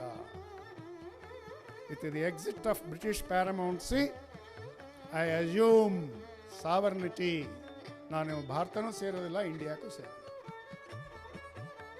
ಅವಾಗ ವಿಶ್ವನಾಥ ರೆಡ್ಡಿ ಮುದ್ನಾಳ್ ಅಂತವರು ಸ್ಟೇಟ್ ಕಾಂಗ್ರೆಸ್ಸಿನ ಒಬ್ಬ ಕಾರ್ಯಕರ್ತರಾಗಿ ಸ್ಟೇಟ್ ಕಾಂಗ್ರೆಸ್ ಸ್ವಾಮಿ ರಮಾನಂದ ತೀರ್ಥರಲ್ಲಿ ಒಂದು ಡಿಕ್ಲರೇಷನ್ ಕೊಟ್ಟರು. ಏನು ಅಂದರೆ, ಸರಿ ನಿಜಾಮೇನೋ ಸ್ವತಂತ್ರವಾಗಿರಬೇಕು ಅಂತೇಳಿ ಬಯಸ್ತಾ ಇದೆ, ಅದು ಎಷ್ಟು ಸಮಂಜಸ? ಜಾಗ್ರಫಿಕಲಿ ಹೈದರಾಬಾದ್ ಸ್ವತಂತ್ರ ಆಗಲಿಕ್ಕೆ ಸಾಧ್ಯ. ಯಾಕಂದರೆ ಇವತ್ತು ಗಡಿ ರೇಖೆಗಳು ಬೇಕು. ಒಂದು ರಾಜ್ಯ ಸ್ವತಂತ್ರವಾಗಿರ್ಬೇಕಾದ್ರೆ ಭಾರತಕ್ಕೆ ಗಡಿ ರೇಖೆಗಳಿವೆ. ಹೆಂಗೆ ಗುರುತಿಸ್ತೇವೆ? ಹಿಮಾಲಯಕ್ಕೆ ಉತ್ತರಕ್ಕೆ ಹಿಮಾಲಯ ಪರ್ವತ, ಪೂರ್ವಕ್ಕೆ ಬಂಗಾಳ ಕೊಲ್ಲಿ, ಪಶ್ಚಿಮಕ್ಕೆ ಅರಬ್ಬಿ ಸಮುದ್ರ, ದಕ್ಷಿಣಕ್ಕೆ ಹಿಂದೂ ಮಹಾಸಾಗರ. ಆದರೆ ಇಲ್ಲಿ ಹೈದರಾಬಾದ್ ಸಂಸ್ಥಾನವನ್ನೆಲ್ಲ ಒಂದು ಕಡೆ ಕೇರಳ, ಮಹಾರಾಷ್ಟ್ರ, ಆಂಧ್ರ, ಕರ್ನಾಟಕ ಆವರಿಸಿರೋದ್ರಿಂದ ರೋಡ್ ಟ್ರಾನ್ಸ್ಪೋರ್ಟ್ ಎಲ್ಲಿ ಸಿಗುತ್ತೆ, ಏರ್ ಟ್ರಾನ್ಸ್ಪೋರ್ಟ್ ಎಲ್ಲಿ ಸಿಗುತ್ತೆ? Therefore, geography did not permit Nizam to create one more Islamic state like Pakistan within the heart of India. ಅವಾಗ ರಾಜ್ಯ ಕಾಂಗ್ರೆಸ್ಸು ಸ್ವಾಮಿ ರಮಾನಂದ ತೀರ್ಥ ಮತ್ತು ಇವರೆಲ್ಲರ ಇದರಲ್ಲಿ ಒಂದು ಡಿಕ್ಲರೇಷನ್ ಮಾಡಿದ್ರು. Hyderabad state now and for ever is an integral part of Indian soil, it cannot be separated. ಅಂಥ ಸಂದರ್ಭದಲ್ಲಿ ರಾಜ್ಯ ಕಾಂಗ್ರೆಸ್ಸು ಭಾರತದ ಒಕ್ಕೂಟಕ್ಕೆ ಸೇರಬೇಕು, ಭಾರತದ ಸಮಗ್ರತೆ ನಾವು ಹೊಂದಬೇಕು ಅಂತಂದೇಳಿ ಚಳವಳಿಯನ್ನು ಮಾಡಿದ್ವಿ. ಅದಕ್ಕೆ ನಾವು ಜಾಯಿನ್ ಯೂನಿಯನ್ ಮೂವ್ಮೆಂಟ್ ಅಂತ ಹೇಳಿ ಕರಿತಾ ಇದ್ದೀವಿ. August 15 ಸ್ವಾತಂತ್ರ್ಯ ದಿನಾಚರಣೆಯನ್ನು ಆಚರಿಸ್ರಿ. ಆಗಸ್ಟ್ 7 ಅಂದರೆ 15ಕ್ಕಿಂತ ಪೂರ್ವದಲ್ಲಿ ಅಕ್ಸೆಷನ್ ಡೇ ಅಂತೇಳಿ ಆಚರಿಸಿದ್ವಿ. ಅಂತ ಒಂದು ಸಂದರ್ಭದಲ್ಲಿ ಪ್ರತಿಜ್ಞೆ ತ್ರಿವರ್ಣ ಧ್ವಜವನ್ನು ಆರಿಸಬೇಕಾಗಿತ್ತು. ವಿಶ್ವನಾಥ ರೆಡ್ಡಿ ಮುದ್ನಾಳ್ ಅವರು ಯಾದಗಿರಿಯಲ್ಲಿ ಹನುಮಂತ ದೇವರ ಕಾಲೋನಿ ಏನದು ಹೆಸರು ಏನೋ ಇದೆಯಲ್ಲ, ಅಲ್ಲಿ ಹನುಮಂತ ದೇವರು ಏನು ಗುಡಿ ಐತೆ ಅಲ್ಲ, ದೇವಸ್ಥಾನ ಇದೆಯಲ್ಲ, ಅಲ್ಲಿ ತಮ್ಮ ಅನುಯಾಯಿಗಳೊಂದಿಗೆ ಅವತ್ತು ಅಕಸ್ಮಾತ್ ನಮ್ಮ ಭಾಗದ ಅತ್ಯಂತ ಪ್ರಾಮಾಣಿಕ ಮುಖ್ಯಮಂತ್ರಿ ವೀರೇಂದ್ರ ಪಾಟೀಲ್ರು ಕೂಡ ಯಾದಗಿರಿಗೆ ಹೋಗಿದ್ರು ಅವತ್ತಿನ ದಿನ. ಅವರ ಉಪಸ್ಥಿತಿಯಲ್ಲಿ ಆ ತ್ರಿವರ್ಣ ಧ್ವಜವನ್ನು ವಿಶ್ವನಾಥ ರೆಡ್ಡಿಯವರು 7th August 1947 ಆರಿಸಿದ್ರು ಹನುಮಂತ ದೇವರ ದೇವಸ್ಥಾನದ ಮೇಲೆ. ತ್ರಿವರ್ಣ ಧ್ವಜ ಆರಿಸೋದು ಅಂದರೆ ಏನೋ ಒಂದು ಧ್ವಜ ಹಿಡಿದ್ವಿ, ಹಿಂಗೆ ಹಿಡಿದ್ವಿ, ಒಂದು ಸೆಲಿಟ್ ಹೊಡೆದ್ವಿ ಅಂತ ಅಲ್ಲ. ತ್ರಿವರ್ಣ ಧ್ವಜದ ಹಾರಾಟ ಅಂದ್ರೆ ಏನು ಅಂತ ಹೇಳಿದ್ರೆ, ಒಂದು ಸಾರ್ವಭೌಮತ್ವವನ್ನು ನಾನು ಧಿಕ್ಕರಿಸ್ತೇನೆ, ಇನ್ನೊಂದು ಸಾರ್ವಭೌಮತ್ವವನ್ನು ಸ್ವೀಕರಿಸ್ತೇನೆ, ಭಾರತದ ಕಾನೂನುಗಳನ್ನು ನಾನು ಗೌರವಿಸ್ತೇನೆ, ನಿಜಾಮನ ಕಾನೂನುಗಳನ್ನು ಉಲ್ಲಂಘಿಸ್ತೇನೆ, ಎಂದಿಗೂ ಕೂಡ ಇದು ನಮ್ಮ ಪವಿತ್ರವಾದ ಭೂಮಿ, ಇದೇ ನಮ್ಮ ಭಾರತದ ಭೂಮಿ ಅಂತ ಹೇಳಿ ಘೋಷಣೆ ಮಾಡಿದೆ. ಹಾಗಾಗಿ ನಾನು ಇತಿಹಾಸ ಬರೀತಕ್ಕಂಥ ಸಂದರ್ಭದಲ್ಲಿ ಒಂದು ಮಾತು ಹೇಳ್ತಾ ಇದ್ದಾನೆ, the last battle of independence, Indian independence was Ghat on the soil of Hyderabad ಅಂತ ಹೇಳಿ. August 15 ಚಳವಳಿ ಆಯಿತು. ಮುಂದೆ ಅದು ರಜಾಕಾರಿಗೂ ನಮಗೂ ಆಯುಧಗಳನ್ನು ಇಟ್ಟುಕೊಂಡು ಹೋರಾಟ ಮಾಡ್ತಕ್ಕಂಥ ಸ್ಥಿತಿ ಬಂತು. ಇದನ್ನು ಹೇಳ್ಕೊಂತ ಹೋದರೆ ವಿಷಯಾಂತರ ಆಗುತ್ತೆ. ಕೊನೆಗೆ ಇಲ್ಲಿ ಪರಿಸ್ಥಿತಿಗಳು ವಿಭೋಗಕ್ಕೆ ಹೋದಾಗ ಒಂದು ಡೆಲಿಗೇಷನ್ ಡೆಲ್ಲಿಗೆ ಹೋಗ್ತದೆ. ಅಂಥ ಸಂದರ್ಭದಲ್ಲಿ ವಿಶ್ವನಾಥ ರೆಡ್ಡಿ ಮುದ್ನಾಳ್ ಅವರು ನೆಹರು ವಲ್ಲಭಾಯ್ ಪಟೇಲ್ರು ಏನು ಕರ್ಕೊಂಡು ಹೋಗಿದ್ರಲ್ಲ ಡೆಲಿಗೇಷನಲ್ಲಿ, ಒಬ್ಬ ಯುವ ನಾಯಕನಾಗಿ ಅಲ್ಲಿಗೆ ಹೋಗಿ ಹೈದರಾಬಾದ್ ಸಂಸ್ಥಾನವನ್ನು ಹಿಂಗೆ ನೀವು ಬಿಟ್ರಿ ಅಂತ ಹೇಳಿದ್ರೆ ಅಲ್ಲಿ ಒಂದು ರೇನ್ ಆಫ್ ಟೆರರ್ ಉದ್ಭವ ಆಗ್ತತಿ. ಫ್ರಾನ್ಸಿನ ಕ್ರಾಂತಿಯ ಸಂದರ್ಭದಲ್ಲಿ ಒಂದು ಚಾಪ್ಟರನ್ನು ಕಾಣ್ತಾ ಇದ್ದಾವೆ, ರೇನ್ ಆಫ್ ಟೆರರ್ ಅಂತ ಹೇಳಿ. ಅಂಥ ಪರಿಸ್ಥಿತಿ ಉಂಟಾಗ್ತದೆ. ಹಾಗಾಗಿ ಈ ಕಮ್ಯುನಲ್ ಫೋರ್ಸಸ್ಗಳು ನಮ್ಮ ದೇಶದಲ್ಲಿ ಅವು ತೊಂದರೆಯನ್ನು ಕೊಡೋದಕ್ಕಿಂತ ಮುಂಚಿತವಾಗಿ ಈ ಭಾರತ ದೇಶದ 2 ಕಣ್ಣುಗಳು, ಸುಂದರವಾದ ಕಣ್ಣುಗಳು, ಒಂದು ಹಿಂದೂಗಳು, ಇನ್ನೊಂದು ಮುಸ್ಲಿಮ್ಸ್. ಹಿಂದೂಗಳು ಅಂತ ಹೇಳಿದರೆ ಭಾಳ ವಿಶಾಲ ಅರ್ಥದಲ್ಲಿ ನಾನು ಹೇಳ್ತಾ ಇದ್ದೇನೆ. ಈ ಫೆನೆಟಿಕ್ ಮುಸ್ಲಿಮ್ಸನ್ನು ಬಿಟ್ಕೊಂಡು ಎಲ್ಲರೂ ಕೂಡ ಹಿಂದೂಗಳು ಅಂತಕ್ಕಂಥ ಅರ್ಥದಲ್ಲಿ ನೀವು ತಿಳಿರಿ. ಆ ಸಂದರ್ಭದಲ್ಲಿ ಕೊನೆಗೆ ಈ ತರಹದ ಅನೇಕ ಪ್ರೆಷರ್ ಉತ್ಪತ್ತಿಯಾದಾಗ 13th September ಪೊಲೀಸ್ ಆ್ಯಕ್ಷನ್ ಆಗ್ತದೆ. ಪೊಲೀಸ್ ಆ್ಯಕ್ಷನ್ ಆದ ನಂತರ ಒಂದು ಸಮಸ್ಯೆ ಉದ್ಭವ ಆಯಿತು ಈ ಭಾಗದಲ್ಲಿ. ಏನದು ಅಂತ ಹೇಳಿದ್ರೆ, ರಜಾಕಾರರು ನಮ್ಮ ಮೇಲೆ ದಾಳಿ ಮಾಡಿದ್ರು, ನಾವು ಅಂದರೆ ಟೋಳಿಗಳು ಅವ್ರ ಮೇಲೆ ದಾಳಿ ಮಾಡಿದ್ರು. ಹೀಗಾಗಿ ಪರಸ್ಪರರು ಅನುಮಾನ ದೃಷ್ಟಿಯಿಂದ ನೋಡಿ ಸಮಾಜದಲ್ಲಿ ಶಾಂತಿ ಇದ್ದಿಲ್ಲ. ಆ ಶಾಂತಿ ಸಭೆಗಳನ್ನು ಮಾಡಬೇಕು ಅಂತ ಹೇಳಿ ಅಳವಂಡಿ ಶಿವಮೂರ್ತಿ, ಸರ್ದಾರ್ ಶರಣಗೌಡ ಇನಾಮದಾರು, ಚಂದ್ರಶೇಖರ್ ಪಾಟೀಲು, ಜಗನ್ನಾಥರಾವ್ ಚಂಡರಕಿ ಮುಂತಾದಿರ್ತಕ್ಕಂಥ ಮಹನೀಯರು ಸ್ಯಾಂಪಲ್ಸ್ ಹೇಳ್ತಾರೆ. ಇವರು ಎಲ್ಲರೂ ಸೇರ್ಕೊಂಡು ಪ್ರತಿಯೊಂದು ಹಳ್ಳಿಗಳಲ್ಲಿ ಹೋಗಿ ಕೂಡ ತಮ್ಮ ತಮ್ಮ ತಾಲೂಕು ಜಿಲ್ಲೆಗಳಲ್ಲಿ ಶಾಂತಿ ಸಭೆಗಳನ್ನು ಮಾಡಿ ಹಿಂದೂ ಮುಸ್ಲಿಮರಲ್ಲಿ ಭಾವೈಕ್ಯತೆಯನ್ನು ಉಂಟು ಮಾಡ್ತಕ್ಕಂಥ ಕೆಲಸ ಏನಾಯ್ತಲ್ಲ, ಆ ಕೆಲಸದ ಒಬ್ಬ ರಿವಾರಿ ವಿಶ್ವನಾಥ ರೆಡ್ಡಿ ಮುದ್ನಾಳ್ ಅಂತಕ್ಕಂಥದ್ದನ್ನು ನಾನಿಲ್ಲಿ ವಿನಯಪೂರ್ವಕವಾಗಿ ಹೇಳಲಿಕ್ಕೆ ಇಚ್ಛೆಪಡ್ತೀನಿ. ಅಂದರೆ ಇದು ನಮ್ಮ ಈ ನಾಡಿನ ಗುಲಾಮಗಿರಿಯಿಂದ ನಾಡನ್ನು ಬಿಡುಗಡೆಗೊಳಿಸಿ ಸ್ವಾತಂತ್ರ್ಯ ಪ್ರಜಾಪ್ರಭುತ್ವ ತರುವಲ್ಲಿ ಒಬ್ಬ ಯುವ ಧುರೀಣನಾಗಿ ವಿಶ್ವನಾಥ ರೆಡ್ಡಿ ಸಲ್ಲಿಸಿರ್ತಕ್ಕಂಥ ಸೇವೆ ಅರ್ಥ ಆಯಿತು. ದಯವಿಟ್ಟು ಹಿಂದೆ ಕುಂತಿರ್ತಕ್ಕಂಥವ್ರು ಭಾಳ ಬೇಸರ ಆದರೂ ಜೋರಾಗಿ ಚಪ್ಪಾಳೆ ತಡಿಬಿಟ್ರೆ ನಾನು ಮುಗಿಸ್ಬಿಡ್ತೇನೆ, ಅದರದ್ದೇನಿಲ್ಲ. ಆದರೆ ವಿಷಯ ತಿಳಿಲಿ ಅಂತ ಹೇಳಿ, ಇನ್ನು ಸ್ವಾತಂತ್ರ್ಯ ಏನೋ ನಮಗೆ ಸಿಕ್ತು,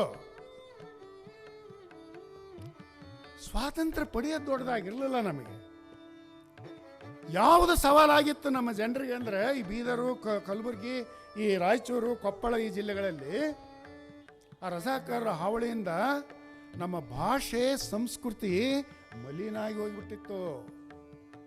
ಇವತ್ತಿಗೂ ಕೂಡ ಬೀದರ್, ಗುಲ್ಬರ್ಗದ ಜನರು ಆಡ್ತಕ್ಕಂಥ ಭಾಷೆ ಅದು ಸೊಗಸು, ಸೊಡರು, ಅದನ್ನೆಲ್ಲ ನಾನು ಒಪ್ಕೊಳ್ತೇನೆ, ನಾನು ಆಕ್ಷೇಪಣೆ ಮಾಡೋದಿಲ್ಲ. ಆದರೆ ನನಗೇನು ನೆನಪಿರ್ತದೆ ಅಂದರೆ, ಈಗ ನಾವು ಆಡ್ತಕ್ಕಂಥ ಭಾಷೆ ನೋಡಿದಾಗ 12ನೇ ಶತಮಾನದಲ್ಲಿ ಬಸವಾದಿ ಶಿವಶರಣರ ವಚನಗಳನ್ನು ನೋಡಿದಾಗ ಒಂದಾದರೂ ಪರಕೀಯ ಶಬ್ದಗಳನ್ನು ಕಾಣೋದಿಲ್ಲ, ಅಷ್ಟೊಂದು ಶುದ್ಧವಾದ ಕನ್ನಡವನ್ನು ಬಳಸಿದರು. ಆದರೆ ಇವತ್ತು ಅಂಥ ಕನ್ನಡ ಯಾವ ಸ್ಥಿತಿ ಮುಟ್ಟಿದೆ ಈ ಭಾಗದಲ್ಲಿ? ನಾನು ಈ ಭಾಗದ ಒಂದು ಅಂಶ. ಅದಕ್ಕೆ ಕಾರಣ ಏನಂದರೆ, ಮರಾಠಿಗರ ಪ್ರಭಾವ ಒಂದು ಕಡೆ, ತೆಲುಗರ ಪ್ರಭಾವ ಇನ್ನೊಂದು ಕಡೆಗೆ, ನಿಜಾಮನ ಪ್ರಭಾವ ಮತ್ತೊಂದು ಕಡೆ. ಯಾಕಂತ ಹೇಳಿದರೆ 1724 September 17, 1948 Urdu was administrative language in this part of Karnataka. ಹಾಗಾಗಿ ಮಾತೃಭಾಷೆ ಎಲ್ಲಿ ಬೆಳಿಬೇಕು? ಬಾಲ್ಕಿ ಪಟ್ಟದೇವರು, ಚನ್ನಬಸವ ಪಟ್ಟದೇವರು, ದೊಡ್ಡಪ್ಪ ಅಪ್ಪ, ನಿಮ್ಮಂಥವರ ಪಿತೃಗಳು ಅವರೆಲ್ಲರೂ ಕೂಡ ಕನ್ನಡ ಕಟ್ಟತಕ್ಕಂಥ ಕೆಲಸ ಮಾಡಿದರು. ನಿಜಾಮ್ಸ್ ಕರ್ನಾಟಕ ಪರಿಷತ್ ಅಂತ ಬರ್ತಾವು, ಅದರ ಬಗ್ಗೆ ಒಂದು 10 ದಿನ ಮಾತನಾಡ್ಬೋದು. ಅವುಗಳ ಮುಖಾಂತರ ಕನ್ನಡ ಉಳಿಸ್ಬೇಕು. ವಿಶ್ವನಾಥ ರೆಡ್ಡಿ ಮುದ್ನಾಳ್ ಅವರಿಗೆ ಒಂದು ಏನು ಕನಸುತ್ತು ಅಂದರೆ, ಭಾರತೀಯ ಸಂಸ್ಕೃತಿ, ಹೈದರಾಬಾದ್ ಕರ್ನಾಟಕ ಸಂಸ್ಕೃತಿ ದಯವಿಟ್ಟು ಗಮನಿಸಬೇಕು ಹಿಂದಿದ್ದವರು, ಇದು ಕೇವಲ ವ್ಯಕ್ತಿ ಸಂಸ್ಕೃತಿ ಅಲ್ಲ, ಈ ಭಾಗದಲ್ಲಿರ್ತಕ್ಕಂಥದ್ದು ಜೀವ ಸಂಸ್ಕೃತಿ. ಈ ಜೀವ ಸಂಸ್ಕೃತಿ ಉಳಿಬೇಕಂತ ಹೇಳಿದ್ರೆ ಕನ್ನಡ ಭಾಷೆ, ಕನ್ನಡ ಸಂಸ್ಕೃತಿ ಅಂತಕ್ಕಂಥ ದೃಷ್ಟಿಯಿಂದ ಹೋರಾಟ ಮಾಡಿದರು ವಿಶ್ವನಾಥ ರೆಡ್ಡಿ. ಅವ್ರನ್ನ ಕಾಂಗ್ರೆಸ್ಸಿಗೆ ಬರಮಾಡ್ಕೋಬೇಕು ಅಂತೇಳಿ ಭಾಳ ಪ್ರಯತ್ನ ನಡೆಯಿತು. ನಾನು ಪಕ್ಷಾತೀತವಾಗಿ ಮಾತನಾಡ್ತಾ ಇದ್ದೀನಿ, ಆದರೆ ಐತಿಹಾಸಿಕ ಘಟನೆಗಳನ್ನು ಅಷ್ಟೇ ನೀವು ಮೆಲುಕು ಹಾಕ್ರಿ. ನಾನು ಕಾಂಗ್ರೆಸ್ ಪ್ರೇಮಿನೂ ಅಲ್ಲ, BJP ಪ್ರೇಮಿನೂ ಅಲ್ಲ, ನಾನೇನಂದ್ರೆ ಒಬ್ಬ ಪ್ರಜಾಪ್ರಭುತ್ವವಾದಿ. ನಾನು I am neither leftist nor rightist, I am as historian realist. ಇಷ್ಟನ್ನೇ ನಾನು ಹೇಳ್ತಕ್ಕಂಥ. ಅದನ್ನು ಸ್ವಾಗತಿಸೋದು, ಸ್ವಾಗತ ಮಾಡೋದು, ಪುರಸ್ಕಾರ ಮಾಡೋದು, ತಿರಸ್ಕಾರ ಮಾಡೋದು ನಿಮಗೆ ಬಿಟ್ಟಿರ್ತಕ್ಕಂಥ ಅಂಶ. ಕಾಂಗ್ರೆಸ್ ಸಂಸ್ಥೆ ಬಗ್ಗೆ ಒಂದೆರಡು ಮಾತು. ವಿಶ್ವನಾಥ ರೆಡ್ಡಿಯವರು ಎಂಥ ವಿಚಾರಗಳು, ಅವ್ರು ಎಲ್ಲದರ ಬಗ್ಗೆ ನಾನು ಹೇಳೋಕ್ಕಾಗೋದಿಲ್ಲ. ಅದನ್ನು ನನ್ನ ವಿದ್ಯಾರ್ಥಿಗೆ ಮಾರ್ಗದರ್ಶನ ಮಾಡಿದ್ದೆ. ಡಾಕ್ಟರ್ ಶೆಟ್ಟಿ, ಮಲ್ಲಿಕಾರ್ಜುನ್ ಶೆಟ್ಟಿ ಅಂತಕ್ಕಂಥವ್ರು ವಿಶ್ವನಾಥ ರೆಡ್ಡಿಯವ್ರ ಬಗ್ಗೆ MPhil ನನ್ನ ಕೈಯಲ್ಲೇ ಕೈಯಲ್ಲೆಲ್ಲ ನನ್ನ ಮಾರ್ಗದರ್ಶನದಲ್ಲಿ ಅವರು ಅಪಾರವಾದ ಶ್ರಮ ಮಾಡಿದ್ದಾರೆ. ಅದರಲ್ಲೆಲ್ಲ ಇದೆ. ಇವತ್ತು ಪ್ರತಿಯೊಬ್ಬರು ಕೂಡ ಆ ಪುಸ್ತಕವನ್ನು ಕೊಂಡುಕೊಳ್ಳ್ರಿ ಮತ್ತು ಅವರಿಗೆ ಒಳ್ಳೆಯದಾಗಲಿ ಅಂತ ಹೇಳಿ ನಾನು ಹಾರೈಸ್ತಾ ಒಂದು ಮಾತನ್ನು ಹೇಳಿ. ಯಾಕೆ ಕಾಂಗ್ರೆಸ್ ಸೇರಲಿಲ್ಲ ಅವರು ಅಂತ ಹೇಳಿದರು ವಿಶ್ವನಾಥ ರೆಡ್ಡಿಯವರು? 2 ಕಾರಣಗಳನ್ನು ಕೊಡ್ತಾ ಇದ್ದೇನೆ ನಾನು. ಒಂದನೇದು, ಈ ಹೈದರಾಬಾದ್ ಸಂಸ್ಥಾನ ಭಾರತದ ಒಕ್ಕೂಟಕ್ಕೆ ಸೇರಿದ ತಕ್ಷಣ ಇವರೆಲ್ಲರಿಗೂ ಕೂಡ ಅಖಂಡ ಕರ್ನಾಟಕ ನಿರ್ಮಾಣ ಆಗಬೇಕು ಅಂತ ಕನಸಿತ್ತು. ಆದರೆ ಅದಕ್ಕೆ ಅಡ್ಡಿ ಪಂಡಿತ್ ಜವಾಹರ್ಲಾಲ್ ನೆಹರು ಬಂದರು. ನೋಡಿ, ಇವೆಲ್ಲ ಕಹಿಯಾಗಿರ್ತಕ್ಕಂಥ ಘಟನೆಗಳು ನಾನು ಹೇಳೋದು. ನಾನಲ್ ನಗರದಲ್ಲಿ AICC ಅಧಿವೇಶನ ನಡೀತು. ಅಲ್ಲಿ ಸ್ವಾಮಿ ರಮಾನ್ ತೀರ್ಥ, ವಿಶ್ವನಾಥ ರೆಡ್ಡಿ ಅಂತಕ್ಕಂಥವ್ರು ಎಲ್ಲರೂ ಏನು ವಾದ ಮಾಡಿದರು ಅಂತ ಹೇಳಿದ್ರೆ, ನಮ್ಮ ಈ ಭಾಗದಲ್ಲಿ ಕನ್ನಡ ಸಂಸ್ಕೃತಿ, ಜೀವ ಸಂಸ್ಕೃತಿ ಉಳಿದು ಬೆಳಿಬೇಕಾದ್ರೆ, ಸಂರಕ್ಷಣೆ ಆಗಬೇಕಾದ್ರೆ ಮರಾಠಿಗರಿಂದ ಕನ್ನಡವನ್ನು ರಕ್ಷಣೆ ಮಾಡಬೇಕು, ತೆಲುಗರಿಂದ ಕನ್ನಡವನ್ನು ರಕ್ಷಣೆ ಮಾಡಬೇಕು, ಆಳುವ ವರ್ಗವಾಗಿರ್ತಕ್ಕಂಥ ಉರ್ದು ಪೀಪಲ್ನಿಂದ ರಕ್ಷಣೆ ಆಗಬೇಕು. ಹಾಗಾಗಿ ಈ ಮರಾಠವಾಡವನ್ನು ಮಹಾರಾಷ್ಟ್ರಕ್ಕೆ ಸೇರಿಸ್ರಿ, ತೆಲಂಗಾಣವನ್ನು ಆಂಧ್ರಕ್ಕೆ ಸೇರಿಸ್ರಿ, ಈ ಭಾಗದವನ್ನು ಕರ್ನಾಟಕಕ್ಕೆ ಸೇರಿಸಬೇಕು ಅಂತೇಳಿ ಒಂದು ಚಳವಳಿಯನ್ನು ಮಾಡಿ ನೆಹರು ಅವರಿಗೆ ಮನವಿ ಸಲ್ಲಿಸಿದರು. ಆದರೆ ನೆಹರು ಅದೊಂದೊಂಥರ ಧೋರಣೆ, ಅವೆಲ್ಲ ಒಳಗುಟ್ಟನ್ನು ಬಯಲು ಮಾಡೋ ವೇದಿಕೆ ಅಲ್ಲ ಇದು. ಯಾಕಂದರೆ ಇದು ಪವಿತ್ರವಾಗಿರ್ತಕ್ಕಂಥ ವೇದಿಕೆ. ಅವ್ರಿಗೇನಿತ್ತು, ಹೈದರಾಬಾದ್ ಸಂಸ್ಥಾನ ಅಂದರೆ ಒಂಥರ ಸೆಕ್ಯುಲರ್ ಫ್ಯಾಬ್ರಿಕ್ಕಿಗೆ ಒಂದು ಉದಾಹರಣೆ ಇದೆ. ಇದನ್ನು ಒಡೆಯೋದು ಬೇಡ, ಇದನ್ನು ಒಡೆದ್ವಿ ಅಂತ ಹೇಳಿದರೆ ಕೆಲವೊಂದು ಆಳುವ ವರ್ಗಕ್ಕೆ ಅಸಂತೋಷವಾಗಬಹುದು. ಹಾಗಾಗಿ ಇದರ ಎಂಟಿಟಿಯನ್ನು ಹಂಗೆ ಮುಂದುವರಿಸ್ಕೊಂಡು ಹೋಗೋಣ ಅಂತಕ್ಕಂಥ ಅಭಿಪ್ರಾಯವನ್ನು ಹೊಂದಿತ್ತು. ಆದರೆ ಇದಕ್ಕೆ ಅವರು ಬಗ್ಗಲಿಲ್ಲ. ಆ ಕಾಂಗ್ರೆಸ್ ಧೋರಣೆಯನ್ನು ಖಂಡಿಸಿದ್ರು. ಅವರು ಕಾಂಗ್ರೆಸ್ ಪಕ್ಷದ ಬಗ್ಗೆ ಪ್ರೀತಿ ಇದ್ದದ್ದನ್ನು ವಿಶ್ವನಾಥ ರೆಡ್ಡಿ ಕಳ್ಕೊಂಡ್ಬಿಟ್ರು. ಒಂದನೇ ಕಾರಣ. ಎರಡನೇದು, ಸ್ವಾತಂತ್ರ್ಯ ಪೂರ್ವದಲ್ಲಿ ಕಾಂಗ್ರೆಸ್ ಅಂದ್ರೆ ಏನು? ಇವತ್ತಿನ ಕಾಂಗ್ರೆಸ್ ನಾಯಕರಲ್ಲಿ ಕ್ಷಮೆ ಕೇಳಿ ಮಾತನಾಡ್ತಾ ಇದ್ದೀನಿ ನಾನು ಒಬ್ಬ ಇತಿಹಾಸಕಾರನಾಗಿ. Congress was a political organisation formed by all people irrespective of caste, creed and colour and sex. Why? ಯಾಕೆ ಸಂಸ್ಥೆಯನ್ನು ನಾವು ಮಾಡ್ಕೊಂಡ್ವಿ 1885ನಲ್ಲಿ? Only to fight against Britishers and to secure freedom. ನಿಮಗೆ ಆಶ್ಚರ್ಯ ಆಗ್ತದೆ, ಕಾಂಗ್ರೆಸ್ಸಿನ ಸಂಘಟನೆಯಲ್ಲಿ ಅನೇಕ ಚಳವಳಿಯನ್ನು ಹಮ್ಮಿಕೊಂಡಿರ್ತಕ್ಕಂಥ ಗಾಂಧೀಜಿಯ ನಾಯಕತ್ವದಲ್ಲಿ ಏನು ಚಳವಳಿ ಕಾಣ್ತಾ ಇದಾವಲ್ಲ, ಗಾಂಧೀಜಿ ಕೂಡ ಕಾಂಗ್ರೆಸ್ ಸದಸ್ಯರಾಗಿರಲಿಲ್ಲ, 4 ಸದಸ್ಯ ಕೂಡ ಆಗಿರಲಿಲ್ಲ. ಯಾಕಾಗಿರಲಿಲ್ಲ ಅಂತ ಹೇಳಿದ್ರೆ, ನಾನಿವತ್ತು ಕಾಂಗ್ರೆಸ್ ಪಾರ್ಟಿ ಅಂತ ಉಪಯೋಗಿಸೋದಿಲ್ಲ. ನಾನು ಕಾಂಗ್ರೆಸ್ ಸಂಘಟನೆಯ ಸದಸ್ಯನಾದರೆ ಮುಸ್ಲಿಮ್ಸ್ ತಪ್ಪು ತಿಳ್ಕೊಂಡು ಮತ್ತೆ ಮುಸ್ಲಿಂ ಲೀಗ್ನವರು ನನಗೆ ಸಪೋರ್ಟ್ ಕೊಡಲಿಕ್ಕಿಲ್ಲ ಅಂತ ಹೇಳಿ ಗಾಂಧೀಜಿ ರಿಮೈನ್ಡ್ ನ್ಯೂಟ್ರಲ್ ಆಗಿದ್ದರು. ಹಿಂದೂ ಮುಸ್ಲಿಮರನ್ನು ಒಂದೇಟಿಗೆ ಜೊತೆಯಾಗಿ ಕರ್ಕೊಂಡು ಹೋಗಬೇಕು ಅಂತ ಹೇಳಿ ಅವ್ರು ಮಾಡಿರ್ತಕ್ಕಂಥ ಪ್ರಯತ್ನ ಒಳ್ಳೆಯದು. ಆದರೆ ಅದು ಫಲ ಸಿಗಲಿಲ್ಲ. ಅದರದ್ದು ದುರಂತ ಏನು ಅಂತ ಹೇಳಿದರೆ, ಈ ಅವರ ಒಂದು ಗಾಂಧೀಜಿಯ ಒಳ್ಳೆತನದ ದುರುಪಯೋಗವನ್ನು ಪಡಿಸ್ಕೊಂಡು ಜಿನ್ನಾ ಅಂತಕ್ಕಂಥವರು ಈ ರಿಲೀಜಿಯಸ್ ಸ್ಟೇಟ್ ಫಾರ್ಮೇಷನ್ಗೆ ಕಾರಣ ಆಗಿದೆ. ಹಾಗಾಗಿ ಸ್ವಾತಂತ್ರ್ಯ ಬಂದ ತಕ್ಷಣ ಗಾಂಧೀಜಿಯ ಕನಸು ಕೂಡ ಆ ಕಾಂಗ್ರೆಸ್ ಅಂತಕ್ಕಂಥದ್ದು ವಿಸರ್ಜನೆ ಆಗಬೇಕು. Let people on the basis of ideology let them form different political parties ಅಂತಕ್ಕಂಥದ್ದು ಒಂದು ಉದ್ದೇಶ ಇಟ್ಕೊಂಡು, ಇದು ಎರಡನೇ ಕಾರಣ ಯಾಕೆ ಕಾಂಗ್ರೆಸ್ ಜೊತೆಗೆ ಹೋಗಲಿಲ್ಲ. ಮೂರನೇದು, ನಮ್ಮ ಸ್ವಾತಂತ್ರ್ಯ ಸಂಗ್ರಾಮದ ಗುರಿ ಉದ್ದೇಶಗಳೇನಿದ್ವಲ್ಲ ಅವು ಸ್ವಾತಂತ್ರ್ಯದ ನಂತರ ಮಲೀನ ಆಗಿಬಿಟ್ಟು. ಹಾಗಾಗಿ ಭ್ರಷ್ಟಾಚಾರ ವಿರೋಧಿ ವಿಶ್ವನಾಥ ರೆಡ್ಡಿ ಮುದ್ನಾಳು, ಜಾತಿ ವಿರೋಧಿ, ಅಸ್ಪೃಶ್ಯತೆ ನಿವಾರಣೆ ಆಗಬೇಕು ಅಂತಕ್ಕಂಥ ತತ್ವ, ಸುಭಾಷ್ ಚಂದ್ರ ಅನುಯಾಯಿ, 14 ರಚನಾತ್ಮಕ ಕಾರ್ಯಕ್ರಮಗಳು ಗಾಂಧೀಜಿ ಪ್ರತಿಪಾದಿಸಕ್ಕೆ ನಾವು ಜಾರಿಗೆ ಬರಬೇಕು. ಕರ್ನಾಟಕ ಅದು ಏನು ಏಕೀಕರಣ ಆಗಬೇಕು. ಯಾಕಂತ ಹೇಳಿದ್ರೆ ನಾನಲ್ ನಗರದಲ್ಲಿ no linguistic state shall be formed further ಅಂತ ಹೇಳಿದ್ರು, ರೆಸಲ್ಯೂಷನ್ ಮಾಡಿಬಿಟ್ಟದ್ದು. ಹಾಗಾಗಿ ಇವರು ಮತ್ತು ಅಳವಂಡಿ ಶಿವಮೂರ್ತಿ ಸ್ವಾಮಿಯವರು ಒಂದು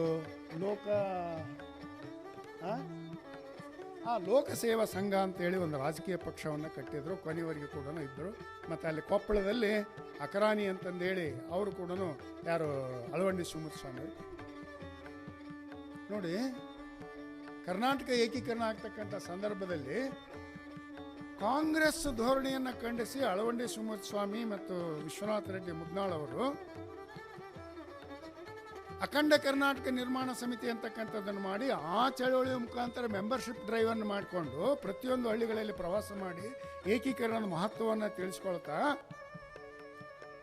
ಎಲೆಕ್ಟ್ ಆಗಿರ್ತಕ್ಕಂಥ ಶಾಸಕರಿಗೆ ಒಂದು ಕರೆಯನ್ನು ಕೊಟ್ಟರು. ಅಳವಂಡಿ ಶಿವಮೂರ್ತಿ ಸ್ವಾಮಿ ಮತ್ತು ಇವರು ಏನು ಅಂದ್ರೆ, ಏನ್ರಿ ಬೇರೆ ಮೀಟಿಂಗ್ ಮಾಡ್ತೀರಿ, ಅಲ್ಲಿ ಅಧಿವೇಶನ ಮಾಡ್ತೀರಿ, ರೆಸಲ್ಯೂಷನ್ ಪಾಸ್ ಮಾಡ್ತೀರಿ, ಕರ್ನಾಟಕ ಏಕೀಕರಣ ಆಗಂಗಿಲ್ಲ. ಏನು ರೆಸಲ್ಯೂಷನ್ ಪಾಸ್ ಮಾಡಿದ್ರಿ ಇವರು ಅಕರಾನಿಯಲ್ಲಿ ಮತ್ತು ಈ ಲೋಕಸೇವಾ ಇದರಲ್ಲಿ ಅಂತ ಹೇಳಿದ್ರೆ, ಎಲ್ಲ MLAಗಳಿಗೆ ಕರೆ ಕೊಟ್ಟರು, ಗೊತ್ತುವಳಿ ಸಾಕು, ರಾಜೀನಾಮೆ ಬೇಕು. ಇವೆಲ್ಲರೂ ಕೂಡ ನಿಮ್ಮ ಮೆಂಬರ್ಶಿಪ್ಗೆ ರಾಜೀನಾಮೆ ಕೊಟ್ಬಿಡ್ರಿ.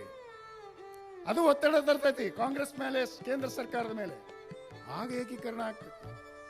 ಅದನ್ನು ಬಿಟ್ಕೊಂಡು ಸುಮ್ಮನೆ ಭಾಷಣ ಮಾಡೋದು, ವೇದಿಕೆ ಮೇಲೆ ಮಾತನಾಡೋದು, ಇದರಿಂದ ಆಗೋದಿಲ್ಲ. ಮತ್ತು ಇಂಥ ಸಂದರ್ಭದಲ್ಲಿ ಫಜಲಾಲಿ ಆಯೋಗ ಭಾಷಾವಾರು ಪ್ರಾಂತಗಳ ರಚನೆ ಮಾಡಬೇಕು ಅಂತೇಳಿ ನೆಹರು ಸರ್ಕಾರ ಮಾಡಿದಾಗ ಇಲ್ಲೊಂದು ಅಪಪ್ರಚಾರ ಶುರುವಾಗಿಬಿಡ್ತು ಹೈದರಾಬಾದ್ ಕರ್ನಾಟಕ.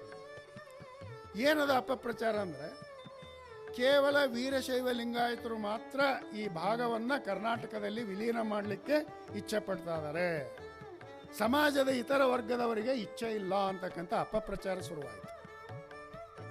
ಅದನ್ನು ಅಲ್ಲಗಳಿಬೇಕು ಅಂತೇಳಿ ಸೊಲ್ಲಾಪುರದ ಲಿಗಾಡೆ ತಾಯಿ, ನಿಜಲಿಂಗಪ್ಪನವರು, ಈ ಭಾಗದ ಧುರೀಣರು, ಅಳವಂಡಿ ಶಿವಮೂರ್ತಿ ಸ್ವಾಮಿ ಇವರೆಲ್ಲರೂ ಕೂಡ ಚಂದ್ರಶೇಖರ್ ಪಾಟೀಲ್ರು ಏನು ಪ್ಲ್ಯಾನ್ ಮಾಡಿದರು ಅಂತ ಹೇಳಿದರೆ, ಐವನ್ ಶಾಹಿಯಲ್ಲಿ ಮತ್ತು ಅಲ್ಲಿ ಮಂಜಿಲ್ ಅಂತೇಳಿ ಹೈದರಾಬಾದ್ನಲ್ಲಿ ಏನೈತಲ್ಲ, ಅಲ್ಲಿ ಫಜಲಾಲಿ ಕಮಿಟಿ ಆಯೋಗ ಬಂದಾಗ ಭಿನ್ನವತ್ತೇಳಿ ಮೆಮೊರಂಡಮ್ ಸಬ್ಮಿಟ್ ಮಾಡೋಕೆ ಹೆಂಗೆ ಮೆಮೊರಂಡಮ್ ತಯಾರಿಸಿದ್ರು ಇವರೆಲ್ಲರೂ ಅಂತ ಹೇಳಿದರೆ, ಈ ಅಪಪ್ರಚಾರಕ್ಕೆ ಇತಿಶ್ರೀ ಆಡಬೇಕು ಅಂತ ಹೇಳಿ ಕಮ್ಯುನಿಟಿ ವೈಸ್ ರೆಪ್ರೆಸೆಂಟೇಷನ್ ಕೊಡಿಸ್ಲಿಕ್ಕೆ ನಿರ್ಣಯ ಮಾಡಿದರು. ನಾವು ಬ್ರಾಹ್ಮಣರು ಮಹಾರಾಷ್ಟ್ರದಲ್ಲಿ ಸೇರೋದಿಲ್ಲ ಅಂತ ಹೇಳಿ VP ದೇವಲ್ಗಾಂವ್ಕರು, ಜಗನ್ನಾಥರಾವ್ ಚಂಡ್ರಿಕೆಯವರು ಫಜಲಾಲಿ ಕಮಿಟಿಗೆ ಭಿನ್ನಾವತ್ತೇಳಿ ಸಲ್ಲಿಸಿದರು. ದೊಡ್ಡಪ್ಪ ಅಪ್ಪ ಅವರು, ಚಂದ್ರಶೇಖರ್ ಪಾಟೀಲು ಮತ್ತು ಇವರು ಎಲ್ಲರೂ ಕೇಳಿ ವೀರಶೈವ ಸಮಾಜದ ವತಿಯಿಂದ ಭಿನ್ನಾವತ್ತೇಳಿಯನ್ನು ಸಲ್ಲಿಸಿದರು. ಲಂಬಾಣಿಗಳು ಕೂಡ ನಾವು ಕರ್ನಾಟಕದಲ್ಲಿ ಇರ್ತೇವೆ ಅಂತ ಹೇಳಲಿಕ್ಕೆ ತೇಜಸ್ ಸಿಂಗ್ ರಾಥೋಡ್ ಅಂತಕ್ಕಂಥವ್ರ ನಾಯಕತ್ವದಲ್ಲಿ ನಮ್ಮ ಸಮುದಾಯ ಕರ್ನಾಟಕದಲ್ಲಿ ಇರ್ತೈತಿ ಅಂತ ಹೇಳಿ, ಹರಿಜನರು, ದಲಿತರು ಇವರೆಲ್ಲರೂ ಕೂಡ ರಾಮಚಂದ್ರ ವೀರಪ್ಪನವ್ರ ನಾಯಕತ್ವದಲ್ಲಿ, ಶಿವರಾಮ್ ಮೊಗ ಅವ್ರ ನಾಯಕತ್ವದಲ್ಲಿ ಭಿನ್ನವತ್ತೇಳಿಯನ್ನು ಸಲ್ಲಿಸಿದರು. ಮುಸ್ಲಿಮ್ಸು ನಿಮಗೆಲ್ಲ ನೆನಪೈತೇ ಇಲ್ಲ, ನನಗೆ ನೆನಪಿದೆ. ಗುಲ್ಬರ್ಗದಲ್ಲಿ ಒಬ್ಬ ಟ್ರಾನ್ಸ್ಪೋರ್ಟ್ ಮಿನಿಸ್ಟರ್ ಇದ್ರು, ಮಹಮ್ಮದ್ ಅಲಿ ಅಂತಂದೇಳಿ. ಅವರ ನಾಯಕತ್ವದಲ್ಲಿ ಅಲಾವುದ್ದೀನ್ ಅಂತ ಹೇಳಿ ಇಲ್ಲಿ ಒಬ್ಬ ವಕೀಲರಿದ್ದರು. ಅವರನ್ನು ಮೊದಲು ನಮ್ಮ ಮುಸ್ಲಿಂ ಸಮುದಾಯ ಕೂಡ ಕರ್ನಾಟಕದ ಏಕೀಕರಣಕ್ಕೆ ಶ್ರಮಿಸಿದರು. ನೋಡಿ, ಈ ತರಹದ ಜಾತಿವಾರು ಅಥವಾ ಸಮುದಾಯದ ಭಿನ್ನಮತ್ತೆಗಳನ್ನು ಫೌಜುಲಾಲಿ ಕಮಿಟಿ ಮುಂದೆ ಸಬ್ಮಿಟ್ ಮಾಡಿ ಮರಾಠಿಗರು ಮತ್ತು ತೆಲುಗರು ಮಾಡಿರ್ತಕ್ಕಂಥ ಅಪಪ್ರಚಾರವನ್ನು ಅಲ್ಲಗಳೆದು ಈ ಭಾಗ ಕರ್ನಾಟಕದಲ್ಲಿ ಒಂದಾಗಲಿಕ್ಕೆ ಕಾರಣ ವಿಶ್ವನಾಥ ರೆಡ್ಡಿ ಮುದ್ನಾಳ್ ಅಂತಕ್ಕಂಥ ನಾಯಕರು. ಇಷ್ಟೆಲ್ಲ ಆಗಬೇಕು, ನಮ್ಮನೆ ಬಾರ್ಕ್ ಇನ್ನೊಂದು ಸಮಸ್ಯೆ ಸೃಷ್ಟಿ ಆಗ್ಬೇಕಾ ಸಂದರ್ಭದಲ್ಲಿ ಫೌಜುಲಾಲಿ ಕಮಿಟಿ ರಿಪೋರ್ಟ್ ಕೊಟ್ಟರು. ಆ ರಿಪೋರ್ಟ್ನಲ್ಲಿ ಏನಿತ್ತು ಅಂತ ಹೇಳಿದರೆ, ಹಂಪಿ ತುಂಗಭದ್ರಾ ಪ್ರದೇಶವನ್ನು ಒಳಗೊಂಡು ಬಳ್ಳಾರಿ ಜಿಲ್ಲೆ ಆಂಧ್ರಕ್ಕೆ ಸೇರಬೇಕು ಅಂತ ಹೇಳಿ ಕೊಟ್ಟುಬಿಟ್ರು ರಿಪೋರ್ಟ್ನಲ್ಲಿ ಫೌಜುಲಾಲಿ ಕಮಿಟಿ. ಎಲ್ಲಾನ ಉಂಟಾ? ಕರ್ನಾಟಕದ ಅವಿಭಾಜ್ಯ ಅಂಗ, ವಿಜಯನಗರ ಸಾಮ್ರಾಜ್ಯದ ರಾಜಧಾನಿ ಹಂಪಿ. ಹಂಪಿಯನ್ನು ಇವತ್ತು ನಾವು ಓಪನ್ ಏರ್ ಮ್ಯೂಸಿಯಂ ಅಂತ ಹೇಳಿ ಕರಿತಾ ಇದ್ದೇವೆ. ಅವಾಗ ನೋಡಿ, ಗೊತ್ತೈತೆ ಇಲ್ಲ ನನಗೆ ಗೊತ್ತಿಲ್ಲ, ಕ್ಷಮಿಸ್ಬೇಕು ನೀವೆಲ್ಲ. ಹಂಪಿ ಸತ್ಯಾಗ್ರಹವನ್ನು ಸಂಘಟಿಸಿದ್ವಿ ನಾವು. ಬಳ್ಳಾರಿ ಜಿಲ್ಲೆ ಯಾವಾಗಲೂ ಕೂಡ ಅದು ಕರ್ನಾಟಕದಲ್ಲೇ, ಹೈದರಾಬಾದ್ ಕರ್ನಾಟಕದ ಈ 3 ಜಿಲ್ಲೆಗಳೊಂದಿಗೆ ಕರ್ನಾಟಕದಲ್ಲಿ ಸೇರಬೇಕು ಅಂತ. ಹೈದರಾಬಾದ್ ಕರ್ನಾಟಕದ ಈ 3 ಜಿಲ್ಲೆಗಳಿಂದ 105 ಜನ ಸತ್ಯಾಗ್ರಹಿಗಳ ತಂಡದ ನಾಯಕತ್ವವನ್ನು ವಹಿಸಿಕೊಂಡಿರ್ತಕ್ಕಂಥವರು ವಿಶ್ವನಾಥ ರೆಡ್ಡಿ ಮುದ್ನಾಳ್ ಅವರು. ಇವರೆಲ್ಲರನ್ನ ಕರ್ಕೊಂಡೋಗಿ ಹಂಪಿ ಸತ್ಯಾಗ್ರಹಕ್ಕೆ ಹೋದ್ರಲ್ಲಿ. ಆ ಫೋಟೋಗಳದಾವ ನನ್ನಲ್ಲಿ, ಫೋಟೋ ಡಾಕ್ಯುಮೆಂಟೇಶನ್ಸ್ ಅದಾವು. ತುಂಗಭದ್ರಾ ನದಿಯ ಕಾಲುವೆಯನ್ನು ಇವರೆಲ್ಲ ಒಡೆದಾಕಿಬಿಟ್ರು. ಆ ನದಿಯ ನೀರು ಆಂಧ್ರಕ್ಕೆ ಹೋಗಬಾರ್ದು ಅಂತ. ಆ ಸಂದರ್ಭದಲ್ಲಿ ಸರ್ಕಾರಕ್ಕೆ ಭಿನ್ನಮತಗಳನ್ನು ಸಲ್ಲಿಸಿ ಬಳ್ಳಾರಿ ಯಾವಾಗಲೂ ಕರ್ನಾಟಕದಲ್ಲೇ ಉಳ್ಕೊಳ್ಬೇಕು ಅಂತೇಳಿ ಲಕ್ಷ್ಮೀ ಶಂಕರ ಮಿಶ್ರಾ ಅಂತ ಹೇಳಿ ಒಬ್ಬ ಜಡ್ಜ್ ಇದ್ದ. ಆತ ಒಂದು ವರದಿಯನ್ನು ಕೊಟ್ಟಿದ್ದ. ಸಾಂಸ್ಕೃತಿಕವಾಗಿ, ಜಾಗತಿಕವಾಗಿ ಬಳ್ಳಾರಿ ಜಿಲ್ಲೆ, ಹೈದರಾಬಾದ್ ಕರ್ನಾಟಕ ಇವೆಲ್ಲವೂ ಕೂಡ ಕರ್ನಾಟಕದಲ್ಲಿ ಸೇರಬೇಕು ಅಂತ. ಅದನ್ನು ಉಲ್ಲೇಖ ಮಾಡಿ ನೆಹರು ಗೌರ್ಮೆಂಟಿಗೆ ಕೊಟ್ಟಿದ್ದರು. ಆದರೆ ನೆಹರು ಗೌರ್ಮೆಂಟು ಸ್ಪಂದಿಸಲಿಲ್ಲ. ಯಾಕೆ ಸ್ಪಂದಿಸಲಿಲ್ಲ ಅಂದರೆ, ನೆಹರುವಿನ ಮೇಲೆ ಪ್ರಭಾವ ಬೀರ್ತಕ್ಕಂಥ 3 ತೆಲುಗು ಲೀಡರ್ಸ್ ಇದ್ದರು. ಒಬ್ಬರು ಟಿ ಪ್ರಕಾಶಮ್, ನಮ್ಮ ಹಿಂದಿನ ರಾಷ್ಟ್ರಪತಿಯಾಗಿರ್ತಕ್ಕಂಥ ಸ್ಪೀಕರ್ ಆಗಿರ್ತಕ್ಕಂಥ ನೀಲಂ ಸಂಜೀವ್ ರೆಡ್ಡಿ, ಮತ್ತು ಕಾಂಗ್ರೆಸ್ ಅಧ್ಯಕ್ಷರಾಗಿದ್ದರು ಒಬ್ಬರು ಆಂಧ್ರ ಪ್ರದೇಶದಿಂದ, ನೆನಪಾಗ್ತಾ ಇಲ್ಲ, ಅದನ್ನು ನೆನಪು ಮಾಡ್ಕೊಳ್ಳಿ. ಇವರೆಲ್ಲರೂ ಕೂಡ ಅಲ್ಲ, ಅದು ಬಳ್ಳಾರಿ ಇದರಲ್ಲೇ ಆಂಧ್ರದಲ್ಲಿ ಉಳಿಬೇಕು. ಆ ಸಂದರ್ಭದಲ್ಲಿ ಹಂಪಿ ಸತ್ಯಾಗ್ರಹದಲ್ಲಿ ಮಾಡಿರ್ತಕ್ಕಂಥ ಸಂದರ್ಭದಲ್ಲಿ ಕರ್ನಾಟಕದಿಂದ ಬಂದಿರ್ತಕ್ಕಂಥ ಎಲ್ಲರೂ ಒಂದು ಗೊತ್ತುವಳಿಯನ್ನು ಪಾಸ್ ಮಾಡಿದರು. ಇವತ್ತಿನಿಂದ ನಾವು ವಲ್ಲಭ ಪಂತ್ ಅಂತ ಹೇಳಿ ನಮ್ಮ ಭಾರತ ದೇಶದ ಗೃಹ ಮಂತ್ರಿ ಇದ್ದರು. ಅವರಿಗೆ ಪ್ರತಿಯೊಬ್ಬ ಕನ್ನಡಿಗ 3 ಪೈಸೆ ಆ ಪೋಸ್ಟ್ ಕಾರ್ಡಿನ ಬೆಲೆ ಅವತ್ತಿನ ಕಾಲಕ್ಕೆ ನಾನು ನೋಡಿದೆ. ಆಮೇಲೆ ಅದು 5 ಪೈಸೆ ಆಯಿತು. ಪತ್ರ ಬರಿಬೇಕು, ಬಳ್ಳಾರಿ ಜಿಲ್ಲೆ, ಹೈದರಾಬಾದ್ ಕರ್ನಾಟಕಗಳು ಕರ್ನಾಟಕದಲ್ಲಿ ಸೇರಬೇಕು. ಅದನ್ನು ಲೆಟರ್ ರೈಟಿಂಗ್ ಡ್ರೈವ್ ಅಂತ ಹೇಳಿ ಇತಿಹಾಸದಲ್ಲಿ ಕರೀತಾರೆ. ಅದರ ಪ್ರಭಾವ ಎಷ್ಟಿತ್ತು ಅಂತ ಹೇಳಿದರೆ, ಪಾರ್ಲಿಮೆಂಟ್ ಅಧಿವೇಶನ ಶುರುವಾಗ್ತಕ್ಕಂಥ ಸಂದರ್ಭದಲ್ಲಿ ವಲ್ಲಭಾಯ್ ಪಟೇಲರ ಸಚಿವಾಲಯ ಕರ್ನಾಟಕದಿಂದ ಬಂದಿರತಕ್ಕಂಥ ಪತ್ರಗಳಿಂದ ತುಂಬಿ ಎಲ್ಲೆಲ್ಲಿ ಒಳಗೋಗೋ ಕೂಡ ಜಾಗ ಇರಲಿಲ್ಲ. ಆದರೂ ನೆಹರು ಸರ್ಕಾರ ಮೀನಾಮೇಷ ಬಳ್ಳಾರಿಯನ್ನು ಕರ್ನಾಟಕದಲ್ಲಿ ಸೇರಿಸಲಿ. ಇಬ್ಬರಿಂದ ನಾವು ತೊಂದರೆ ಅನುಭವಿಸಿದ್ವಿ ಬಳ್ಳಾರಿ ವಿಚಾರದಲ್ಲಿ. ಒಂದು ಮೈಸೂರಿನವರಿಂದ, ಎರಡನೇದು ತೆಲುಗಿನವರಿಂದ. ಮೈಸೂರಿನವರು ಸ್ವಲ್ಪ ಈಗೋಯಿಸ್ಟ್ ಪೀಪಲ್. ಅವರು ನಮ್ಮದು ಮುಂದುವರಿದ ಪ್ರದೇಶ, ಮಾಡಲ್ ಸ್ಟೇಟು. ನಾವೇನಾದರೂ ಏಕೀಕರಣ ಬಳ್ಳಾರಿ ಸೇರಿಸ್ಕೊಂಡ್ವಿ, ಹೈದರಾಬಾದ್ ಕರ್ನಾಟಕ ಸೇರಿಸ್ಕೊಂಡ್ವಿ ಅಂದರೆ ಇವೆಲ್ಲವು ಡ್ರೈ ಲ್ಯಾಂಡ್ಸು. ನಮ್ಮ ಟ್ಯಾಕ್ಸೇಷನ್ ಅಮೌಂಟನ್ನೆಲ್ಲ ಇವರಿಗೆಲ್ಲ ಖರ್ಚು ಮಾಡಿದರೆ ನಮ್ಮ ಪ್ರದೇಶದ ಅಭಿವೃದ್ಧಿ ಕಮ್ಮಿ ಆಗ್ತಕ್ಕಂಥ ಒಂದು ಸಂಕುಚಿತ ಭಾವ ಮೈಸೂರಿನವರಿಗೆ ಸಿಗುತ್ತೆ. ಇದು economic reason, more than economic reason. ಮೈಸೂರಿನವರು ಸಂಕುಚಿತ ಸ್ವಭಾವ ಹೇಳ್ತೇನೆ. ನೀವೆಲ್ಲ ಇಲ್ಲೇ ಕೇಳಿ ಮರ್ತು ಬಿಡ್ರಿ. ಮಂಕುತಿಮ್ಮನ ಕಗ್ಗ ಬರೆದಿರ್ತಕ್ಕಂಥ ಡಿ.ವಿ. ಗುಂಡಪ್ಪ ಕೂಡ ಮಂಕುತಿಮ್ಮನ ಕಗ್ಗ ಸ್ವರ್ಗಕ್ಕೆ ಹಗ್ಗ ಅಂತವಲ್ಲ, ಆತ್ನೂ ಒಂದು ಸಂದರ್ಭದಲ್ಲಿ ನೆಲದ ಪ್ರೀತಿಯಿಂದ ಮೈಸೂರು ಈಸ್ ಫಾರ್ ಮೈಸೂರಿಯನ್ಸ್ ಅಂದರು ನಮ್ಮ ಹಣೆ ಬರಕ್ಕೆ. ಆದರೆ ರಾಷ್ಟ್ರಕವಿ ಕುವೆಂಪು ಹಂಗಾಗಲಿ, ಎಲ್ಲಾದರೂ ಇರು, ಎಂತಾದರೂ ಇರು, ಎಂದೆಂದಿಗೂ ನೀ ಕನ್ನಡವಾಗಿರು. ಅಷ್ಟೇ ಹೇಳಿಲ್ಲ ಅವರು. ದೇವರು, ದಿಂಡ್ರು, ಜಾತಿ ಇವನ್ನೆಲ್ಲ ಬಿಟ್ಬಿಡ್ರಯ್ಯ ಕರ್ನಾಟಕದ ಏಕೀಕರಣಕ್ಕೆ. ಯಾಕಂತ ಹೇಳಿದ್ರೆ, ದೇವರು ಧರ್ಮ ಅಡ್ಡು ಬರೋದಾದ್ರೆ 100 ದೇವರನ್ನೆಲ್ಲ ನೂಕಾಚೆ ದೂರ ಸ್ವಾತಂತ್ರ್ಯ ದೇವಿಯ ಪೂಜಿಸುವ ಬಾರ ಅಂತ ಹೇಳಿದ್ರು. ನೋಡಿ ಕವನಗಳು ಹೆಂಗದವು. ಬೇಂದ್ರೆಯವರು ನಮ್ಮನ್ನು ಹುರುಪುಗೊಳಿಸ್ಲಿಕ್ಕೆ ಮಕ್ಕಳಿವರೇ ನಮ್ಮ ಮಕ್ಕಳಿವರು 33 ಕೋಟಿ ಹಲ ಕೆಲವು ಕುನ್ನಿಗಳು ಕುಯ್ ಕುಯ್ ಅಂತ ಅಷ್ಟೇ, ಇನ್ನೂ ಕೆಲವರು ಹೊರಗೆ ಬರಂಗಿಲ್ಲ, ಕೆಲವಂತೂ ಸೊನ್ನಿಗಳು. ಈ ಒಂದು ದೃಷ್ಟಿಯಿಂದ ಹೋರಾಟ ಮಾಡಿ ಕೊನೆಗೆ ಈ ಪ್ರದೇಶದ ಜನರು ಶಿವಮಸ್ವಾಮಿಗಳು, ವಿಶ್ವನಾಥ ರೆಡ್ಡಿ ಮುದ್ನಾಳು, ನಿಜಲಿಂಗಪ್ಪನವರು ಒಂದು ನಿರ್ಣಯ ಕೈಕೊಂಡು ಕೊನೆಗೆ ಬಳ್ಳಾರಿ ಜಿಲ್ಲೆಯ ಸಮಸ್ಯೆಯನ್ನು ಇತ್ಯರ್ಥಪಡಿಸಲಿಕ್ಕೆ ಪ್ಲಿವಿಸೈಟ್ ಮಾಡೋಣ. ಪ್ಲಿವಿಸೈಟ್ ಅಂದರೆ ಜನಾಭಿಪ್ರಾಯ. ಅವತ್ತಿನ ಕಾಲಕ್ಕೆ ನಮ್ಮ ವೀರಶೈವ ವಿದ್ಯಾವರ್ಗ ಸಂಘದ ಹರಿಗಿನ ದೋಣಿ ಸಣ್ಣ ಬಸವನಗೌಡರು ಅಂತಂದೇಳಿ ಇದ್ರು. ಅವರು ಕಾಂಗ್ರೆಸ್ಸನ್ನು ತ್ಯಜಿಸಿ ಏಕೀಕರಣ ಅಭ್ಯರ್ಥಿಯಾಗಿ ನಿಂತರು ಬಳ್ಳಾರಿ ಚುನಾವಣೆಗೆ. ಅಲ್ಲಿ ಮಂಡ್ಲೂರು ರಾಮಪ್ಪ ಅಂತ ಹೇಳಿ ಅವ್ರ ತಂದೆ ಗಂಗಪ್ಪ ಅಂತ ಇದ್ದರು. ಆತ ಬಳ್ಳಾರಿ ಜಿಲ್ಲೆ ಆಂಧ್ರಕ್ಕೆ ಹೋಗ್ಬೇಕು ಅಂತೇಳಿ ಅವ್ರೊಂದು ಸವಾಲು ಹಾಕಿದ್ರು, ನಾನು MLA ಅದೀನಿ, ನಾನು ರಾಜೀನಾಮೆ ಕೊಟ್ಟುಬಿಡ್ತೇನೆ. ಒಂದು ಪಕ್ಷ ನಾನು ಸೋತ್ರೆ ಬಳ್ಳಾರಿ ಕರ್ನಾಟಕದಲ್ಲಿರಲಿ, ನಾನು ಗೆದ್ದರೆ ಬಳ್ಳಾರಿ ಆಂಧ್ರಕ್ಕೆ ಹೋಗಲಿ ಅಂತ ಹೇಳಿ ಚುನಾವಣೆ ನಡೀತು. ಈ ಭಾಗದಲ್ಲಿರ್ತಕ್ಕಂಥವ್ರು ಹೆಣ್ಮಕ್ಳು, ಕರ್ನಾಟಕ, ಧಾರವಾಡ, ಹುಬ್ಬಳ್ಳಿ ಎಲ್ಲರೂ ಕೂಡ ವಿಶ್ವನಾಥ ರೆಡ್ಡಿ ಮುದ್ನಾಳ್ ಅಂತಕ್ಕಂಥವ್ರು ಬಂದು ಅಲ್ಲಿ ಪ್ರಚಾರ ಮಾಡಿದರು. ಒಂದು ದೊಡ್ಡ ಮೆರವಣಿಗೆ ಆಯಿತು. ಇವತ್ತು ನಾವು ಮುಸ್ಲಿಮರ ಪಾತ್ರವನ್ನು ಸ್ವಲ್ಪ ಕಡಿಮೆ ಶ್ಲಾಘಿಸ್ತಾ ಇದ್ದೇವೆ, ಆದರೆ ಅವತ್ತಿನ ದಿನ ಒಂದು ದೊಡ್ಡ ಪೆಂಡಲ್ ಹಾಕಿ ನಿಜಲಿಂಗಪ್ಪನವ್ರು ಮೆರವಣಿಗೆ ಮಾಡಬೇಕು ಅಂತೇಳಿ ಬಳ್ಳಾರಿಯಲ್ಲಿ ಪ್ರಯತ್ನ ಮಾಡಿದಾಗ ಆ ಬಳ್ಳಾರಿಯಲ್ಲಿರ್ತಕ್ಕಂಥ ಪೆಂಡಾಲನ್ನು ಹಾಳು ಮಾಡಬೇಕು ಅಂತೇಳಿ ಆಂಧ್ರಿಗರು ಪ್ರಯತ್ನ ಪಟ್ಟಾಗ ರಂಜಾನ್ ಸಾಬ್ ಅಂತಕ್ಕಂಥವನು ಆ ಪೆಂಡಾಲನ್ನು ಕಾದ.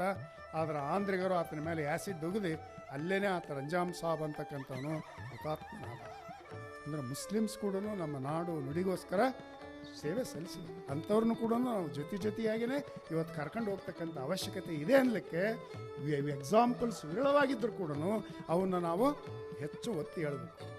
ಇಲ್ಲಿ ನನಗೇನು ನೆನಪು ಬರ್ತೈತಿ ಅಂದರೆ ಈ ಇದರಲ್ಲಿ ನಿಜಗುಣ ಶಿವಯೋಗಿಗಳು ಒಂದು ಮಾತು ಹೇಳ್ತಾರೆ.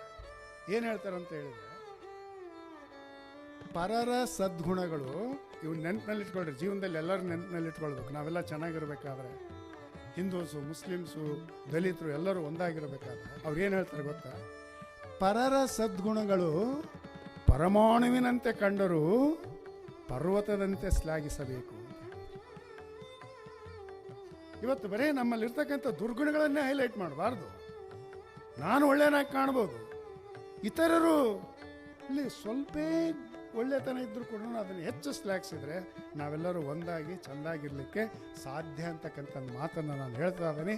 ಆ ಚುನಾವಣೆಯಲ್ಲಿ 3527 ಮತಗಳಿಂದ ಈ ಸಣ್ಣಬಸನಗೌಡರು ಏನಾದ್ರಲ್ಲ ಅವ್ರು ಗೆದ್ದರು. ಹಾಗಾಗಿ ಪಾರ್ಲಿಮೆಂಟ್ನಲ್ಲಿ ಅದು ವರದಿ ಹೋಯಿತು. ನೆಹರು ಸರ್ಕಾರ ಒಂದು ಘೋಷಣೆ ಮಾಡಿತು, ಬಳ್ಳಾರಿ ಈ 3 ಜಿಲ್ಲೆಗಳ ಜೊತೆಗೆ ಕರ್ನಾಟಕದಲ್ಲಿ ವಿಲೀನ. ಆದರೆ ವಿಶ್ವನಾಥ ರೆಡ್ಡಿ ಮುದ್ನಾಳ್ ಅವರು ಕಂಡಿರ್ತಕ್ಕಂಥ ಏಕೀಕರಣದ ಕನಸು ಇವತ್ತು ಈಡೇರಿತ. ಹೆಸರಾಯಿತು ಕರ್ನಾಟಕ, ಏಕೀಕರಣ ಆಗಿದೆ ಕರ್ನಾಟಕ. ಏಕೀಕರಣ ಆಗಿಲ್ಲವೆಂದರೆ ನೀವು ಯಾರೂ ನಂಬೋದಿಲ್ಲ. ಆದರೆ ಸತ್ಯ ಏಕೀಕರಣವಾಗಿದೆ ನಮಗೂ ನಿಮಗೂ ಹೊರಗೆ. ಏಕೀಕರಣ ಆಗಬೇಕಾಗಿದೆ ನಮಗೂ ನಿಮಗೂ ಒಳಗೆ. ಏನಾರ ಮಾತನಾಡಲಿ ಪೇಪರ್ನ ನೋಡ್ರಿ, ಇದು ಹೈದರಾಬಾದ್ ಕರ್ನಾಟಕ, ಅದು ಮೈಸೂರು ಕರ್ನಾಟಕ, ಅದು ಉತ್ತರ ಕರ್ನಾಟಕ, ಇದು ಕೊಡಗು ಕರ್ನಾಟಕ. ಸ್ಟಿಲ್ ಆ ಐಡೆಂಟಿಟೀಸ್ ಇವತ್ತಿಗೂ ಕೂಡ ಹೋಗಿಲ್ಲ. ಮತ್ತು ಇನ್ನೂ ಕೂಡ ನಮ್ಮ ಕನ್ನಡ ಸಂಸ್ಕೃತಿ ಭಾಷೆ ಬೆಳೀತಕ್ಕಂಥ ಅವಶ್ಯಕತೆ, ರಕ್ಷಣೆ ಮಾಡ್ತಕ್ಕಂಥದ್ದು ನಾವೆಲ್ಲರೂ ಕೂಡ ಅದನ್ನು ಬೆಳೆಸ್ತಕ್ಕಂಥ ಅವಶ್ಯಕತೆ. ನೀವು ತಪ್ಪು ತಿಳ್ಕೊಳ್ಳೋದಿಲ್ಲ ಅಂದರೆ ಒಂದು ಮಾತನ್ನು ನಿಮ್ಮ ಜೊತೆಗೆ ಹಂಚ್ಕೊಳ್ತಾರೆ. ಕನ್ನಡೇತರರು ನಮ್ಮನ್ನು ಭೇಟಿಯಾಗುವ ಸಂದರ್ಭದಲ್ಲಿ ನಮಗೆ ಗೊತ್ತಿರ್ತದೆ ಅವ್ರಿಗೆ ಕನ್ನಡ ಮಾತನಾಡೋದು ಅಂತ ಗೊತ್ತಿರುತ್ತೆ. ಆದರೂ ಕೂಡ ಅವ್ರು ಏನಾದರೂ ಹಿಂದಿಯಾಗ, ತೆಲುಗಿನಾಗ, ಉರ್ದುನಲ್ಲಿ ಮಾತನಾಡಿದ್ರೆ ಅವ್ರ ಭಾಷೆಯಲ್ಲೇ ನಾವು ಅವ್ರು ಮಾತನಾಡೋದಕ್ಕಿಂತ ಮುಂಚಿತವಾಗಿಯೇ ನಾವು ಮಾತನಾಡ್ತೇವೆ. ನಾನು ಪರಭಾಷೆಯ ವಿರೋಧಿ ಅಂತ ಅಲ್ಲ. ನಮ್ಮ ಭಾಷೆ, ನಮ್ಮ ತಾಯಿ ಚೆನ್ನಾಗಿರ್ಬೇಕಾದ್ರೆ ನಾವು ಇತರರ ಜೊತೆಗೆ ಸಂಪರ್ಕ ಬೆಳೆಸ್ತಕ್ಕಂಥ ಸಂದರ್ಭದಲ್ಲಿ ಚೆನ್ನಾಗಿ. ಇನ್ನು ಜನಪ್ರತಿನಿಧಿಯಾಗಿ ವಿಶ್ವನಾಥ ರೆಡ್ಡಿಯವರು ಈ ಹೈದರಾಬಾದ್ ಕರ್ನಾಟಕದ ಸರ್ವತೋಮುಖ ಅಭಿವೃದ್ಧಿಗೆ ಸಲ್ಲಿಸಿರ್ತಕ್ಕಂಥ ಸೇವೆಗೆ ಅಪಾರ. 4 ಸರ್ತಿ ಅವರು MLA ಆಗಿದ್ದಾರೆ. ಇನ್ನು ರಾಮಕೃಷ್ಣ ಹೆಗಡೆಯವರ ಮತ್ತು ಬೊಮ್ಮಾಯಿಯವರ ಮಂತ್ರಿಮಂಡಲದಲ್ಲಿ ಅವರು ಮಂತ್ರಿ ಆದರು. ತಮ್ಮ ಒಂದು ಇಂಟ್ರಡಕ್ಟರಿ ಸ್ಪೀಚ್ನಲ್ಲಿ ಹೇಳಿದರು, ಅವ್ರನ್ನ ಇನ್ವೈಟ್ ಮಾಡಿದರು ಅಂತ ಹೇಳಿ. ಅದಕ್ಕೆ ನಾನೊಂದು ಮಾತನ್ನು ಸೇರಿಸ್ತಾ ಇದ್ದೀನಿ. ರಾಮಕೃಷ್ಣ ಹೆಗಡೆ ಕ್ಯಾಬಿನೆಟ್ ಸಭೆ ಸೇರ್ತು ಅಂದರೆ, SR ಬೊಮ್ಮಾಯಿ ಅವರ ಸಭೆ ಸೇರ್ತು ಅಂದರೆ, ವಿಶ್ವನಾಥ್ ರೆಡ್ಡಿ ಮುದ್ನಾಳ್ ಅವರು ಕ್ಯಾಬಿನೆಟ್ ಮೀಟಿಂಗಿಗೆ ಹೋದರೆ ಅನೇಕ ಮಿನಿಸ್ಟರ್ಸು ಎದ್ದು ನಿಂತು ಅವ್ರಿಗೆ ಗೌರವ ಸೂಚಿಸ್ತಿದ್ರು. ಅಷ್ಟೇ ಅಲ್ಲ, ಇನ್ನೊಂದು ಮಾತು ಹೇಳ್ತಾ ಇದ್ದಾನೆ. ಆ ಕ್ಯಾಬಿನೆಟ್ಟಿನಲ್ಲಿ ವಿಶ್ವನಾಥ ರೆಡ್ಡಿಯವರು ರಾಜ ಋಷಿ ಅಂತ ಹೇಳಿ ಹೆಸರನ್ನು ತೆಗೆದುಕೊಂಡ್ರು. ಒಬ್ಬ ರಾಜನಿಗೆ ಒಬ್ಬ ರಾಜಗುರು ಇರ್ತಾನೆ. He was A friend, philosopher, guide and what not. ಆ ರೀತಿ ನಿಸ್ವಾರ್ಥದ ಬದುಕು, ನೆಲದ ಚಿಂತನೆ, ನೀರಿನ ಚಿಂತನೆ, ನದಿಗಳ ಚಿಂತನೆ, ಇಲ್ಲಿ ಗುಳೆ ಹೋಗ್ತಕ್ಕಂಥ ಸಮಸ್ಯೆಗಳ ಬಗ್ಗೆ, ಹರಿಜನರ ಸಮಸ್ಯೆಗಳ ಬಗ್ಗೆ ಅವನ್ನೆಲ್ಲ ಈಗ ಬೆಳೆಸ್ಕೊಂತ ಹೋದರೆ ನನಗೆ ಕೊಟ್ಟಿರ್ತಕ್ಕಂಥ ಸಮಯ 30 ನಿಮಿಷ. ನನಗೆ ಅನ್ನಿಸ್ತಾ ಇದೆ ಹೆಂಗೆ ಈ ಪಾಕ್ ಆಕ್ಯುಪೈಡ್ ಕಾಶ್ಮೀರ ಮಾಡಿದ್ರು ಹಂಗೆ ನಾನು ಕೂಡ ಅವ್ರು ಕೊಟ್ಟಿರ್ತಕ್ಕಂಥ ಸಮಯವನ್ನು ಸ್ವಲ್ಪ ಆಕ್ರಮಿಸಿನಿ ಅಂತ ಅನ್ನಿಸ್ತಾ ಇದೆ. ಆದರೂ ಕೂಡ ನೀವೆಲ್ಲ ಶಾಂತ ರೀತಿಯಿಂದ ಕೇಳಿದಿರಿ. ಹಾಗಾಗಿ ಅವರ ಕನಸುಗಳೇನದಾವಲ್ಲ, ನೇತಾಜಿಯ ಭವ್ಯ ಭಾರತ, ಗಾಂಧೀಜಿಯವರ ಒಂದು ಸಮೃದ್ಧ ಭಾರತ ಮತ್ತು ಸರ್ವಾಂಗೀಣ ಪ್ರಗತಿ, ನಮ್ಮ ಜನಪ್ರತಿನಿಧಿಗಳಲ್ಲಿ ಪ್ರಾಮಾಣಿಕತೆ ಇರಬೇಕು, ನಿಷ್ಠೆ ಇರಬೇಕು. ಇಂಥ ಕಟ್ಟಿರ್ತಕ್ಕಂಥ ಶಿಕ್ಷಣ ಸಂಸ್ಥೆಗಳಲ್ಲಿ ಕೆಲಸ ಮಾಡ್ತಕ್ಕಂಥ ಟೀಚರ್ಸು, ಆಡಳಿತ ವರ್ಗ ಅಂತಕ್ಕಂಥವ್ರು, ನಾವೆಲ್ಲರೂ ಕೂಡ we should work round the clock with devotion to duty. ಕರ್ತವ್ಯಕ್ಕೆ ಇದನ್ನೇ ನಾವು ಏನಂತೇವೆ, ಕರ್ಮಣ್ಣೆ ವಾದಿಕಾರಸ್ತೆ ಮಾಪುಲೇಶ ಕಲಾಚಾರ. ಇನ್ನು 2 ಮಾತುಗಳನ್ನು ಹೇಳಿ ಅನೇಕ ಅದಾವು. ಆ ಪುಸ್ತಕವನ್ನು ತೆಗೆದುಕೊಂಡು ನೋಡ್ರಿ. ನಾನು ಒಬ್ಬ ವಿಶ್ವನಾಥ್ ರೆಡ್ಡಿಯವರ ಒಡನಾಡಿಯಾಗಿ 70 ವರ್ಷದ ಯುವಕನಾಗಿ ನಾನು ನಿಮ್ಮ ಜೊತೆ ಏನು ಹಂಚ್ಕೊಳ್ತಾ ಇದ್ದೀನಿ ಅಂತಂದು ಹೇಳಿದ್ರೆ, 2 ಅವ್ರ ಜೀವನ ನೆನಪುಕೊಂಡಾಗ ಒಂದು ಸಂಸ್ಕೃತ ಶ್ಲೋಕ, ಇನ್ನೊಂದು GS ಶಿವರುದ್ರಪ್ಪನವ್ರು ಬರೆದತಕ್ಕಂಥ ಒಂದು ಕವನ ನೆನಪಾಗ್ತದೆ. ಏನದು ಅಂತ ಹೇಳಿದ್ರೆ, ಎಷ್ಟು ನಿಸ್ವಾರ್ಥ ಇತ್ತು, ಏನು ತೊಗೊಂಡು ಹೋಗಲಿಲ್ಲ ಅವರು, ಎಲ್ಲವನ್ನೂ ಬಿಟ್ಟು ಹೋದರು. ಆದರೆ ಇವತ್ತು ಉಳಿಸಿ ಹೋಗಿದ್ದಾರೆ 2. ಆ 2 ಯಾವುವು ಅನ್ನೋದನ್ನು ಒಂದು ಶ್ಲೋಕ ಹೇಳೋದ್ರ ಮುಖಾಂತರ ನಿಮಗೆ. ಈ ಜಗತ್ತಿನಲ್ಲಿ ಅಸ್ಥಿರಂ ಜೀವನಂ ಲೋಕೆ, ಅಸ್ಥಿರಂ ಧನ ಯೌವನಂ, ಅಸ್ಥಿರಂ ಭಾರ್ಯ ಪುತ್ರಂಚ, ಧರ್ಮ ಕೀರ್ತಿ ದ್ವಯಂ ಸ್ಥಿರಂ. ಆ ಧರ್ಮ, ವೀರಶೈವ ಧರ್ಮ, ಜಾತ್ಯತೀತ ಧರ್ಮ, ವಿಶ್ವಧರ್ಮ, ಎಲ್ಲರೂ ಒಂದಾಗಬೇಕು, ಪಂಗಡಗಳು ಇರಬಾರ್ದು. ಮಾನಸಿಕವಾಗಿ, ಭಾವನಾತ್ಮಕವಾಗಿ ಎಲ್ಲರೂ ಒಂದಾಗಬೇಕು. ಪ್ರತಿಯೊಬ್ಬರೂ ಕೂಡ ಕರ್ತವ್ಯ ನಿಷ್ಠರಾಗಬೇಕು ಮತ್ತು ನಿಸ್ವಾರ್ಥ ಸೇವೆಯನ್ನು ಬೆಳೆಸ್ಕೊಳ್ಬೇಕು. ನಮ್ಮ ಹೆಂಡತಿ, ನಮ್ಮ ಮಕ್ಕಳು, ಏನು ಧನ, ವಯಸ್ಸು, ಯೌವನ ಇವೆಲ್ಲವೂ ಕೂಡ ಒಂದು ದಿನ ಮಣ್ಣು ಪಾಲಾಗ್ತವೆ.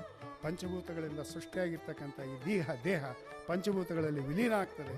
ಆದರೆ 2 ಮಾತ್ರ ನಾವು ಬಿಟ್ಟು ಹೋಗಬೇಕು, ಒಂದು ಧರ್ಮ, ಕೀರ್ತಿ. ಅವೆರಡನ್ನು ಬಿಟ್ಟು ಹೋಗಿರ್ತಕ್ಕಂಥ ವ್ಯಕ್ತಿ ಈ ಕಾಲೇಜ್ ಹೆಸರೇನು ಇಟ್ಕೊಂಡಿರಲ್ಲ, ವಿಶ್ವನಾಥ ರೆಡ್ಡಿ ಮುದ್ನಾಳ್. ಇನ್ನು 2ನೇದು, ಈ ರೀತಿಯ ರಾಜಕೀಯ ಸಾಮಾಜಿಕ ಚಿಂತನೆಗಳು ವಿಶ್ವನಾಥ ರೆಡ್ಡಿಯವರದು, ಬಸವಾದಿ ಶಿವಶರಣರ ಚಿಂತನೆಗಳನ್ನು ನಾವು ಮೈಗೂಡಿಸ್ಕೊಂಡಾಗ ಎಲ್ಲಿದೆ ಸ್ವರ್ಗ, ಎಲ್ಲಿದೆ ನರಕ? ಶಿವರುದ್ರಪ್ಪನವ್ರು ಏನು ಹೇಳ್ತಾರೆ, ಇಂಥ ಭಾವನೆಗಳು ನಮ್ಮೆಲ್ಲರಲ್ಲಿ ಬಂದಾಗ ಎಲ್ಲಿದೆ ನಂದನ, ಎಲ್ಲಿದೆ ಅಮೃತದ ಸವಿ ಇದೆ ಈ ನಾಲಿಗೆಗೆ. ಈ ಹಿನ್ನೆಲೆಯಲ್ಲಿ ವಿಶ್ವನಾಥ ರೆಡ್ಡಿಯವರ ವ್ಯಕ್ತಿತ್ವದಲ್ಲಿ ಕಾಣ್ತಕ್ಕಂಥ ಮೌಲ್ಯಗಳನ್ನು ನಾವೆಲ್ಲ ಸ್ಮರಿಸ್ಕೊಳ್ಳೋಣ. 100% ನಿತ್ಯ ಜೀವನದಲ್ಲಿ ನಾವು ಅವನ್ನು ಕಾರ್ಯಗತಗೊಳಿಸ್ಲಿಕ್ಕೆ ಅಸಾಧ್ಯವಾದರೂ ಕೂಡ ಕೆಲವೊಂದು ತತ್ವಗಳನ್ನು ಅವನ್ನು ನಾವು ಪರಿಪಾಲನೆ ಮಾಡಿದರೆ, if we implement some of the values preached by Vishwanath Reddy, definitely we can make our valuable life more meaningful and beautiful. ಸರ್ವರಿಗೂ ನಮಸ್ಕಾರ.